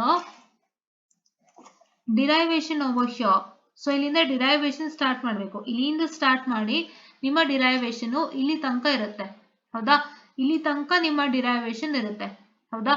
ಇಲ್ಲಿ ತನಕ ನಿಮ್ಮ ಡಿರೈವೇಶನ್ ಇರುತ್ತೆ. Say for example if is asking explain the integrator in detail ಅಂತ ಕೇಳಿದ್ರೆ, ಇಂಟಿಗ್ರೇಟರ್ ನ ಡೀಟೇಲ್ ಆಗಿ ಎಕ್ಸ್ಪ್ಲೈನ್ ಮಾಡಿ ಅಂತ ಕೇಳಿದ್ರೆ, ಇವಾಗ ನಾವು ನೋಡಿದ್ದೇನು ಡಿರೈವೇಶನ್. ಸೊ ಫಸ್ಟ್ ಡೆಫಿನಿಷನ್ ಇಷ್ಟು ನೋಡಿದ್ವಿ, ಸರ್ಕ್ಯೂಟ್ ಇಂದ ಇಂಟಿಗ್ರೇಷನಲ್ ಆಂಪ್ಲಿಫೈಯರ್ ತನಕ. ಅದಾದ್ಮೇಲೆ ಏನ್ ಮಾಡಿದ್ವಿ, the expression for the output voltage, ಇಲ್ಲಿಂದ ಡಿರೈವೇಶನ್ ಸ್ಟಾರ್ಟ್ ಆಗುತ್ತೆ, ನಿಮ್ಗೆ ಇಲ್ಲಿ ತನಕ ಬರುತ್ತೆ. And this page is not included for derivation, ಆಯ್ತಾ. ಈ ಪೇಜ್ ನ ನೀವು ಡಿರೈವೇಶನ್ ಗೆ ಇನ್ಕ್ಲೂಡ್ ಮಾಡಬೇಡಿ. This page is not included for derivation. I'll tell you where this page is used. Okay. So ನೀವು ಇಲ್ಲಿಂದ ಇಲ್ಲಿ ತನಕ ಬರೋದ್ಮೇಲೆ till this, right? That is IC is equal to C into DVC. I'm sorry, C into DVC by DT ಆದ್ಮೇಲೆ ನೀವು direct ಆಗಿ ಇಲ್ಲಿ start ಮಾಡಬೇಕು. ಇಲ್ಲಿಂದ ಸ್ಟಾರ್ಟ್ ಮಾಡಿ ಮತ್ತೆ ತಿರ್ಗಾ ಇಲ್ಲಿಗೆ ಎಂಡ್ ಮಾಡಬೇಕು. ಇಲ್ಲಿಗೆ ಎಂಡ್ ಮಾಡಿದ್ಮೇಲೆ so this is what is the derivation for your integrator. ಇಲ್ಲಿಗೆ ಎಂಡ್ ಆಗುತ್ತೆ. ಸೊ ಈ ಪೇಜ್ ಎಲ್ಲಿಗೆ ಉಪಯೋಗ ಆಗುತ್ತೆ ಅಂದ್ರೆ, ದಿಸ್ ಪೇಜ್ ಎಲ್ಲಿಗೆ ಉಪಯೋಗ ಆಗುತ್ತೆ ಅಂದ್ರೆ, if is asking you what I can say, if he is asking you to find out the what I can say, if he is asking you a question say discuss integrator in detail ಅಂತ ಕೇಳಿದಾಗ ನೀವೇನ್ ಮಾಡ್ಬೇಕಾಗತ್ತೆ ಅಂತಂದ್ರೆ integrator definition ಬರೆದು ಈ diagram ಗಳನ್ನ ಬರೀಬೇಕಾಗತ್ತೆ. And don't forget to write the diagram even for the derivation, ಆಯ್ತಾ. ಇಲ್ಲೇನ್ ಕ್ವಶನ್ ಕೇಳಿದಾರಲ್ಲ, derive an expression for integrator or differentiator ಅಂತ, ಇದಕ್ಕೆ ಈ ಡಯಾಗ್ರಾಮ್ ನ ಬರೀಬೇಕಾಗತ್ತೆ. You have to write this particular diagram for derive the integrator ಗೆ ಈ ಡಯಾಗ್ರಾಮ್ ನ ಬರೀಬೇಕಾಗುತ್ತೆ. ಇಂಟಿಗ್ರೇಟೆಡ್ ಡಿರೈವೇಶನ್ ಗೆ ಬರೀಬೇಕಾಗಿರುವಂತ ಡಯಾಗ್ರಾಮ್ ಏನು ಇದು, ಆಯ್ತಾ. Don't consider this. Integrated derivation ಗೆ ಬರೀಬೇಕಾಗಿರುವಂತ ಡಯಾಗ್ರಾಮ್ ಯಾವುದು, ಈ ಡಯಾಗ್ರಾಮ್. ಈ ಡಯಾಗ್ರಾಮ್ ಬರೆದ್ಬಿಟ್ಟೆ ನೀವು ಡಿರೈವೇಶನ್ ಇಂದ ಸ್ಟಾರ್ಟ್ ಮಾಡಿ, ಎಕ್ಸ್ಪ್ರೆಷನ್ ಇಂದ ಸ್ಟಾರ್ಟ್ ಮಾಡಿ. ಫಸ್ಟ್ ಡೆಫಿನಿಷನ್ ಬರೀರಿ, ಡಯಾಗ್ರಾಮ್ ಬರೀರಿ, ಅದಾದ್ಮೇಲೆ ಇಲ್ಲಿಂದ ಸ್ಟಾರ್ಟ್ ಮಾಡ್ಕೊಂಡು ಹೋಗಿ. ಇಲ್ಲಿಂದ ಸ್ಟಾರ್ಟ್ ಮಾಡ್ಕೊಂಡು ಎಲ್ಲಿಗೆ ಬರೀತೀರಾ, ಇಲ್ಲಿ ತನಕ ಬರೀತೀರಾ, ಆಯ್ತಾ. ಸೊ ನೆಕ್ಸ್ಟ್ ಇಂಟಿಗ್ರೇಟರ್ ನ ಇನ್ ಡೀಟೇಲ್ ಆಗಿ ಎಕ್ಸ್ಪ್ಲೈನ್ ಮಾಡಿ ಅಂತ ಕೇಳಿದಾಗ ಡೆಫಿನಿಷನ್ ಬರೀರಿ. ಡೆಫಿನಿಷನ್ ಬರೆದ್ಬಿಟ್ಟು ನೀವೇನ್ ಮಾಡ್ಬೇಕಾಗುತ್ತೆ, you have to write the this particular diagram. ಈ ಪರ್ಟಿಕ್ಯುಲರ್ ಡಯಾಗ್ರಾಮ್ ಬರೆದ್ಮೇಲೆ ನಿಮ್ಗೆ ಇಲ್ಲಿ ಒಂದಿಷ್ಟು ಕೊಟ್ಟಿದ್ದಾರೆ ನೋಡಿ. In the 6.2.3 equation, this indicates that the output voltage is directly proportional to negative integral. ಅದಾದ್ಮೇಲೆ ಅವ್ರು ಏನ್ ಮಾಡಿದ್ದಾರೆ, 6.2.3 C figure and B figure ಕೊಟ್ಟಿದ್ದಾರೆ. ಮತ್ತೆ ನೋಡಿ 6.2.3 ಎ ಕೊಟ್ಟಿದ್ದಾರೆ. ಮತ್ತೆ ನಿಮಗೆ he's told you about 6.2.3 B ಮತ್ತೆ ಸಿ ಮತ್ತೆ ಬಿ ಬಗ್ಗೆ ಹೇಳಿದ್ದಾರೆ. ಸೊ ಅವಾಗ ನೀವೇನ್ ಮಾಡ್ಬೇಕಾಗುತ್ತೆ, ಇಂಟಿಗ್ರೇಟರ್ ಡೆಫಿನಿಷನ್, ಇಂಟಿಗ್ರೇಟರ್ ಡಯಾಗ್ರಾಮ್ ಬರೀಬೇಕು. ಇಂಟಿಗ್ರೇಟರ್ದು ನೀವೇನ್ ಬರೀಬೇಕಾಗತ್ತೆ, ಡಿರೈವೇಶನ್ ಬರೀಲೇಬೇಕಾಗತ್ತೆ. If is asking you to what I can say explain the integrator in detail. ಅದಾದ್ಮೇಲೆ ಈ ಡಯಾಗ್ರಾಮ್ಗಳನ್ನೆಲ್ಲ ಬರೆದು ಈ ಡಯಾಗ್ರಾಮ್ಗಳ ಬಗ್ಗೆ ಹೇಳಬೇಕಾಗುತ್ತೆ. ದಟ್ ಇಸ್ 6.2.3 ಎ ಡಯಾಗ್ರಾಮ್ ಬಗ್ಗೆ ಎಕ್ಸ್ಪ್ಲೇನ್ ಮಾಡಬೇಕಾಗುತ್ತೆ. 6.2.3 ಬಿ ಡಯಾಗ್ರಾಮ್ ಬಗ್ಗೆ ಎಕ್ಸ್ಪ್ಲೇಷನ್ ಮಾಡಬೇಕಾಗುತ್ತೆ. That is this B diagram. And 6.2.3 C diagram ಬಗ್ಗೆ ಎಕ್ಸ್ಪ್ಲೇಷನ್ ಬರೀಬೇಕಾಗುತ್ತೆ. Which is he is written over here. ಇಲ್ಲಿ ಬರ್ದಿದ್ದಾರೆ ನೋಡಿ, ಎಕ್ಸ್ಪ್ಲೇಷನ್ ಪಾರ್ಟ್ ಇಲ್ಲಿದೆ ನೋಡಿ. 6.2.3 ಬಿ ಅಂಡ್ ಸಿ ಬಗ್ಗೆ ಈ ಪ್ಯಾರಾಗ್ರಾಫ್ ಅಲ್ಲಿ ಕೊಟ್ಟಿದ್ದಾರೆ. ಸೊ ಈ ಪ್ಯಾರಾಗ್ರಾಫ್ ಚೆಕ್ ಮಾಡಿ 6.2.3 ಸಿ ಮತ್ತೆ ಬಿ ಬಗ್ಗೆ ಬರೀರಿ ಆಯ್ತಾ. ನಿಮಗೆ ಕೇಳಿರುವಂತ ಕ್ವಶನ್ ಡಿರೈವೇಶನ್ ಮಾತ್ರ, ಯಾವುದು ಇಂಟಿಗ್ರೇಟರ್ದು. ಅಕಸ್ಮಾತ್ ಹೋಲ್ ಎಕ್ಸ್ಪ್ಲನೇಷನ್ ಕೊಟ್ಟಾಗ ನೀವು integrated definition, integrated diagram and what I can say the integrated derivation ಬೇಕಂದ್ರೆ ಬರ್ರಿ, ಇಲ್ಲ ಅಂದ್ರೆ ಬೇಡ. if it is required you write or else it is not. And then you are going to write the explanation for the diagram of the integrator. That is this diagram explanation. ಈ ಡಯಾಗ್ರಾಮ್ದು explanation ಬರೀತೀರಾ ಅಂತೆ.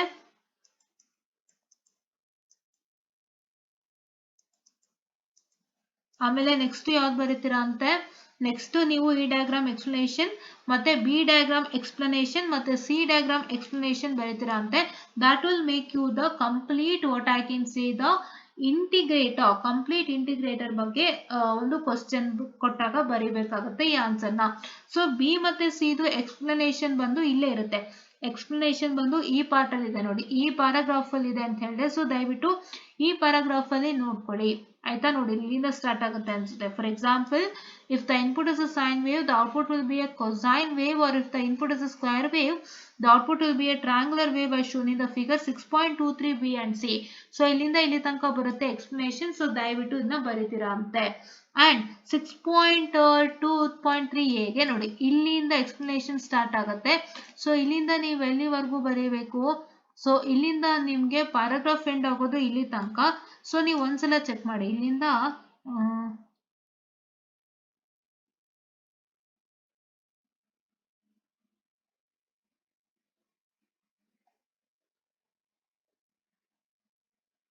Okay, ಇಲ್ಲಿಂದ ಇಲ್ಲಿ ತನಕನೇ ಬರೀರಿ, no problem. You can write start from here and write it till here ಆಯ್ತಾ. Start from here and write it till here ಇದನ್ನೊಂದನ್ನ ಮಾಡಿ ಆಮೇಲೆ ಇದನ್ನು ಬರೀತೀರಾ ಅಂತೆ. Frequency response of the basic integrator ಇಲ್ಲಿ ತನಕ ಬರೀತೀರಾ ಅಂತೆ. So this is what is one thing with respect to the integrator ಆಯ್ತಾ. ಸೊ ಇಂಟಿಗ್ರೇಟರ್ ಅಲ್ಲಿ ಬರುವಂತ ಕ್ವಶನ್ ಏನು, ಡಿರೈವ್ ದ ಇಂಟಿಗ್ರೇಟರ್ ಆಯ್ತಾ. ಇಂಟಿಗ್ರೇಟರ್ ನ ಡಿರೈವ್ ಮಾಡಿ ಅಂತ ಕೇಳ್ತಾರೆ, expression for integrator or differentiator ಅಂತ. ಅದರಲ್ಲಿ ಇಂಟಿಗ್ರೇಟರ್ ನೀವು ಬರೀಬೇಕಾದ್ರೆ ಏನಾಗುತ್ತೆ ಅಂತಂದ್ರೆ, so you have to write what, you have to write this particular definition first ಇಂಟಿಗ್ರೇಟರ್ದು. ಆಮೇಲೆ ಇಂಟಿಗ್ರೇಟರ್ ಡೆಫಿನಿಷನ್ ಅಲ್ಲಿ ಇಲ್ಲಿಂದ ಇಲ್ಲಿ ತನಕ ಬರೀಬೇಕು. ಬರದಾದ್ಮೇಲೆ ನೀವು ಈ ಡಯಾಗ್ರಾಮ್ ಅನ್ನ ಬರೆದ್ಬಿಟ್ಟು after you write the diagram you are going to start from here with respect to the derivation and end it till here, and this is what is the integrated derivation. ಹೌದಾ. so if we ask you to explain the integrator, I have to write the definition, the diagrams of the integrator, that is these diagrams. ಈ whole page ಅಲ್ಲಿ ಏನ್ diagrams ಇದೆ ಎಲ್ಲಾನು ಬರೀಬೇಕಾಗುತ್ತೆ. ಎಲ್ಲಾನು ಬರೆದ್ಬಿಟ್ಟು clean ಆಗಿ ನೀವು ಆ ಡಯಾಗ್ರಾಮ್ಸ್ ಗೆ ಸಂಬಂಧಪಟ್ಟ ಎಕ್ಸ್ಪ್ಲನೇಷನ್ಸ್ ಅನ್ನ ಬರೀಬೇಕಾಗುತ್ತೆ. that is being given over here, where that is being given over here ಆಯ್ತಾ. ಸೊ ಇದಿಷ್ಟನ್ನ ಬರೀಬೇಕಾಗತ್ತೆ. ಓಕೆ, ಸೊ ನಾನು ಗುರ್ತು ಹಾಕೊಟ್ಟಿದ್ದೀನಲ್ಲ ಅಷ್ಟನ್ನ ಬರೀರಿ ಸಾಕು. Okay, let me come to the last topic, that is differentiator. Differentiator correct. So differentiator ಏನಾಗುತ್ತೆ ಅಂದ್ರೆ ನೋಡಿ ಇಲ್ಲಿಂದ ಡಿಫ್ರೆನ್ಶಿಯೇಟರ್ದು what I can say definition start ಆಗುತ್ತೆ. So the circuit perform the mathematical operation of differentiation, that is the output waveform is the derivative of input waveform. Differentiator may be constructed from basic inverting amplifier if an input resistor R1 is replaced by capacitor C2. ಇಲ್ಲಿ ತನಕ ಏನೋ ಬರೆದ್ಬಿಟ್ಟು ಆಮೇಲೆ ನೀವೇನ್ ಮಾಡ್ಬೇಕಾಗುತ್ತೆ, write this diagram of the differentiator diagram of the differentiator, definition, diagram of the differentiator, and the expression of the differentiator starting from here till here. So ಇದಿಷ್ಟನ್ನು ಬರೆದ್ರೆ ನಿಮಗೆ ಡಿಫ್ರೆನ್ಶಿಯೇಟರ್ derivation ಆಗುತ್ತೆ. ಡಿಫ್ರೆನ್ಶಿಯೇಟರ್ ಡಿರೈವೇಶನ್ಗೆ ನೀವು ಡೆಫಿನಿಷನ್ ಬರೆದ್ರೆ ಬರೀರಿ, ಇಲ್ಲ ಅಂದ್ರೆ it is up to yours. But differentiator definition ಬರೆಯೋದು ಬೆಟರ್ ಅಂತ ನಂಗೆ ಅನ್ಸುತ್ತೆ. ಸೊ ಡಿಫ್ರೆನ್ಶಿಯೇಟರ್ ಡೆಫಿನಿಷನ್ ಬರೀರಿ, ಆಮೇಲೆ ಡಿಫ್ರೆನ್ಶಿಯೇಟರ್ದು ಈ ಪರ್ಟಿಕ್ಯುಲರ್ ಡಯಾಗ್ರಾಮ್ ಬರೀರಿ, ಅದಾದ್ಮೇಲೆ ಡಿಫ್ರೆನ್ಶಿಯೇಟರ್ದು what I can say the expression ಬರೀರಿ, ಇಷ್ಟನ್ನು ಬರೀರಿ ಡಿರೈವೇಶನ್. ಸೊ ನಿಮ್ಗೆ ಎಷ್ಟು ಮಾರ್ಕ್ಸ್ ಕೊಡ್ತಾರೆ? 6 ಮಾರ್ಕ್ಸ್ ಕೊಡ್ತಾರೆ. ಎಷ್ಟು? 6 ಮಾರ್ಕ್ಸ್ ಕೊಡ್ತಾರೆ. ಆಯ್ತಾ? ಓಕೆ. ಸೊ ನಾವ್ ಇದಾಯ್ತು. ಸೊ ಇದಾದ್ಮೇಲೆ ನಿಮ್ಗೆ ಡಿಫ್ರೆನ್ಶಿಯೇಟರ್ ಅಲ್ಲಿ ನೋಡಿ ಇಲ್ಲಿದೆ, ಡಿಫ್ರೆನ್ಶಿಯೇಟರ್ ಅಲ್ಲಿ ನೋಡಿ ಇಲ್ಲಿದೆ. ಸೊ ಡಿಫ್ರೆನ್ಶಿಯೇಟರ್ ನ ಇನ್ ಡೀಟೇಲ್ ಆಗಿ ನಿಮ್ಗೆ ಎಕ್ಸ್ಪ್ಲೈನ್ ಮಾಡೋದಕ್ಕೆ ಕೊಟ್ಟಾಗ, ಸೊ ಡಿಫ್ರೆನ್ಶಿಯೇಟರ್ ನ ಇನ್ ಡೀಟೇಲ್ ಆಗಿ ಎಕ್ಸ್ಪ್ಲೈನ್ ಮಾಡೋದಕ್ಕೆ ಕೊಟ್ಟಾಗ ನೀವೇನ್ ಮಾಡ್ಬೇಕಾಗುತ್ತೆ ಅಂದ್ರೆ, ನಾನು ಅಲ್ಲಿ ಹೇಳೋದ್ನಲ್ಲ ಅದೇ ತರ ಇಲ್ಲೂ ಬರುತ್ತೆ ನೋಡಿ. ಇಲ್ಲಿ ನೋಡಿ 6.28 ಬಿ ಇದೆ, ಸಿ ಇದೆ, ಎ ಇದೆ ಅಲ್ವಾ. ಸೊ ನೀವು ಅದಕ್ಕೆ ಏನ್ ಮಾಡ್ತೀರಾ ಅಂತಂದ್ರೆ, ನಾನು ಸಿಂಪಲ್ ಐಡಿಯಾ ಹೇಳ್ಕೊಡ್ತೀನಿ, ಕನ್ಫ್ಯೂಷನ್ ಮಾಡ್ಕೊಳಕ್ ಹೋಗ್ಬೇಡಿ.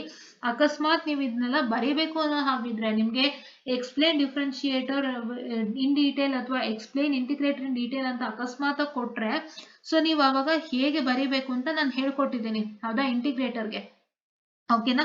ಅದೇ ತರ ನಿಮ್ಮ ಡಿಫ್ರೆನ್ಶಿಯೇಟರ್ಗೂ ಬರೀಬೇಕು ಅಂದ್ರೆ ನೀವೇನ್ ಮಾಡ್ಬೇಕಾಗುತ್ತೆ ಅಂದ್ರೆ, ಇಂಟಿಗ್ರೇಟರ್ಗೂ ಡಿಫ್ರೆನ್ಶಿಯೇಟರ್ಗೂ ನೀವು ಒಂದು ಕಾಲಮ್ ಮಾಡ್ಕೊಳ್ಳಿ. ಒಂದು ಕಾಲಮ್ ಅಲ್ಲಿ ಇಂಟಿಗ್ರೇಟರ್ ಮಾಡ್ಕೊಂಡು, ಒಂದು ಕಾಲಮ್ ಅಲ್ಲಿ ಡಿಫ್ರೆನ್ಶಿಯೇಟರ್ ಮಾಡ್ಕೊಂಡು, ಇಂಟಿಗ್ರೇಟರ್ಗೂ ಮತ್ತೆ ಡಿಫ್ರೆನ್ಶಿಯೇಟರ್ಗೂ ವ್ಯತ್ಯಾಸಗಳನ್ನ ಬರೀತಾ ಹೋಗಿ. ಅವಾಗ ನಿಮ್ಗೆ ತುಂಬಾ ಚೆನ್ನಾಗಿ ಗೊತ್ತಾಗುತ್ತೆ.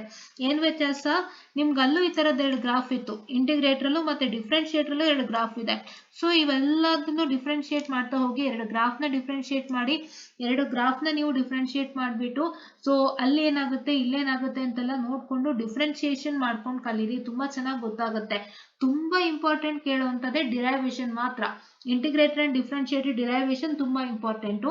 ಅಕಸ್ಮಾತ್ ನಿಮ್ಗೆ ಎಕ್ಸ್ಪ್ಲೇನ್ ಮಾಡಿ ಅಂತ ಇನ್ ಡೀಟೇಲ್ ಆಗಿ ಕೇಳಿದಾಗ ನೀವೇನ್ ಮಾಡ್ಬೇಕಾಗುತ್ತೆ? ಇವನ್ನೆಲ್ಲಾನು ಬರಿಬೇಕಾಗತ್ತೆ. ಸೊ ಅವಾಗ ನೀವು ಈ ತರ ಒಂದು ಬ್ಯಾನರ್ ಅಲ್ಲಿ ಕಲ್ತ್ಕೊಳ್ಳಿ ಅಂತ ನಾನು ಹೇಳೋದಕ್ಕೆ ಇಷ್ಟಪಡ್ತೀನಿ. ಆಯ್ತಾ? ಸೊ ಇನ್ ಯಾವ್ದು ಬಿಟ್ಟೋಗಿತ್ತು? 2.6 ಬಿಟ್ಟೋಗಿತ್ತು ಅನ್ಸುತ್ತೆ, ಅದಕ್ಕೆ ಹೋಗ್ತೀನಿ ನಾನು. ನೋಡಿ ಒಂದು ನಿಮಿಷ. ಓಕೆ, ಯಾವ್ದೋ ಗೊತ್ತಾ? 2.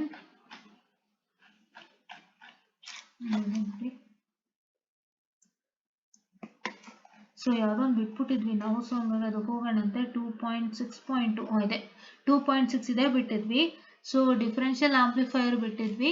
ಸೊ ಆಮೇಲೆ ಇನ್ವರ್ಟಿಂಗ್ ಮತ್ತೆ ನಾನ್ ಇನ್ವರ್ಟಿಂಗ್ ಬಿಟ್ಟಿದ್ವಿ. ಸೊ ಏನಾಗುತ್ತೆ, ನಿಮ್ಗೆ ಈ ತರ ಕ್ವಶನ್ಸ್ ಎಲ್ಲ ಕೇಳ್ತಾರೆ ಅಂತ ಅಲ್ಲೇ ಕೊಟ್ಟಿದ್ದಾರೆ ನೋಡಿ. ಸೊ ಇಲ್ಲಿ ನೋಡ್ಬೋದು ನೀವು, ಈ ತರದೊಂದು ಕ್ವಶನ್ ಕೊಟ್ಟಿದ್ದಾರೆ, design a circuit diagram for output voltage and design a circuit diagram for output voltage. So ಈ ಕ್ವಶನ್ ಮರಿದೇ ಪ್ರಾಕ್ಟೀಸ್ ಮಾಡಿ, ಇದೇ ನಿಮ್ಮ ಎಕ್ಸಾಮ್ಗೆ ಬರುತ್ತೆ. ಇದನ್ನ ಮರಿದೇ ಪ್ರಾಕ್ಟೀಸ್ ಮಾಡಿ, ಇದೇ ನಿಮ್ಮ ಎಕ್ಸಾಮ್ಗೆ ಬರುತ್ತೆ. ಮತ್ತೆ ಏನಾಗುತ್ತೆ ಅಂತಂದ್ರೆ, ಸೊ ನೀವೇನ್ ಮಾಡ್ಬೇಕು, differential amplifier inverting and non inverting, that is this part miss ಆಗಿತ್ತು. ಅದು differential inverting and non inverting. ಇದ್ರಲ್ಲಿ ಏನ್ ಕೇಳ್ತಾರೆ ಅಂದ್ರೆ, ಜಸ್ಟ್ ಸಿಂಪಲ್ ಡಿಸ್ಕಸ್ ಅಂತ ಕೇಳ್ತಾರೆ. Discuss differential amplifier, discuss the inverting and non inverting amplifier in detail or explain that ಅಂತ ಕೇಳ್ತಾರೆ ಅಷ್ಟೇ, ನೀನು ಕೇಳಕ್ ಹೋಗಲ್ಲ. ಸೊ ಅವಾಗ ಏನ್ ಮಾಡ್ಬೇಕು, ಸೊ ಡಿಫರೆನ್ಷಿಯಲ್ ಆಂಪ್ಲಿಫೈಯರ್ ನ ಡಿಫೈನ್ ಮಾಡ್ಬೇಕು ಫಸ್ಟ್. ನೋಡಿ ಇಲ್ಲಿದೆ, input signal Vin are applied to the positive and negative input terminal. So since the op amp ನೋಡಿ ಇಲ್ಲಿಂದ ಬರೀಬೇಕು ಡೆಫಿನಿಷನ್. ಎಲ್ಲಿಂದ ಡೆಫಿನಿಷನ್? ಇಲ್ಲಿಂದ definition. So since the op amp amplifies the difference between the two input signal, this configuration is called as differential amplifier. That means differential amplifier is the one wherein the op amp will amplifies the difference between the two input signal ಅಂತ ಬರೀತೀರಾ, which is the differential amplifier. And so ಈ differential amplifier ಗೆ ಸಂಬಂಧಪಟ್ಟಂತಹ ಒಂದು equation ಏನಿದೆ ಇದನ್ನ ಬರ್ಕೊಂಡು ಹೋಗ್ತೀರಾ. Equation ಏನಿದೆ ಇದನ್ನ ಬರ್ಕೊಂಡು ಹೋಗ್ತೀರಾ. ಅಂಡ್ ಇಲ್ಲಿ ಏನೇನೋ ಒಂದಿಷ್ಟು ಎಕ್ಸ್ಟ್ರಾಗಳಿದೆ, ಸೊ ಇದನ್ನ ನೋಡ್ಕೊಂಡು ನೀವು ಬರೀತೀರಾ ಅಂತೆ. ಸೊ ನೀವೇನ್ ಮಾಡ್ಬೇಕು ಅಂದ್ರೆ, ನಿಮ್ಮ ನೋಟ್ಸ್ ಒಂದ್ಸಲ ಚೆಕ್ ಮಾಡಿ.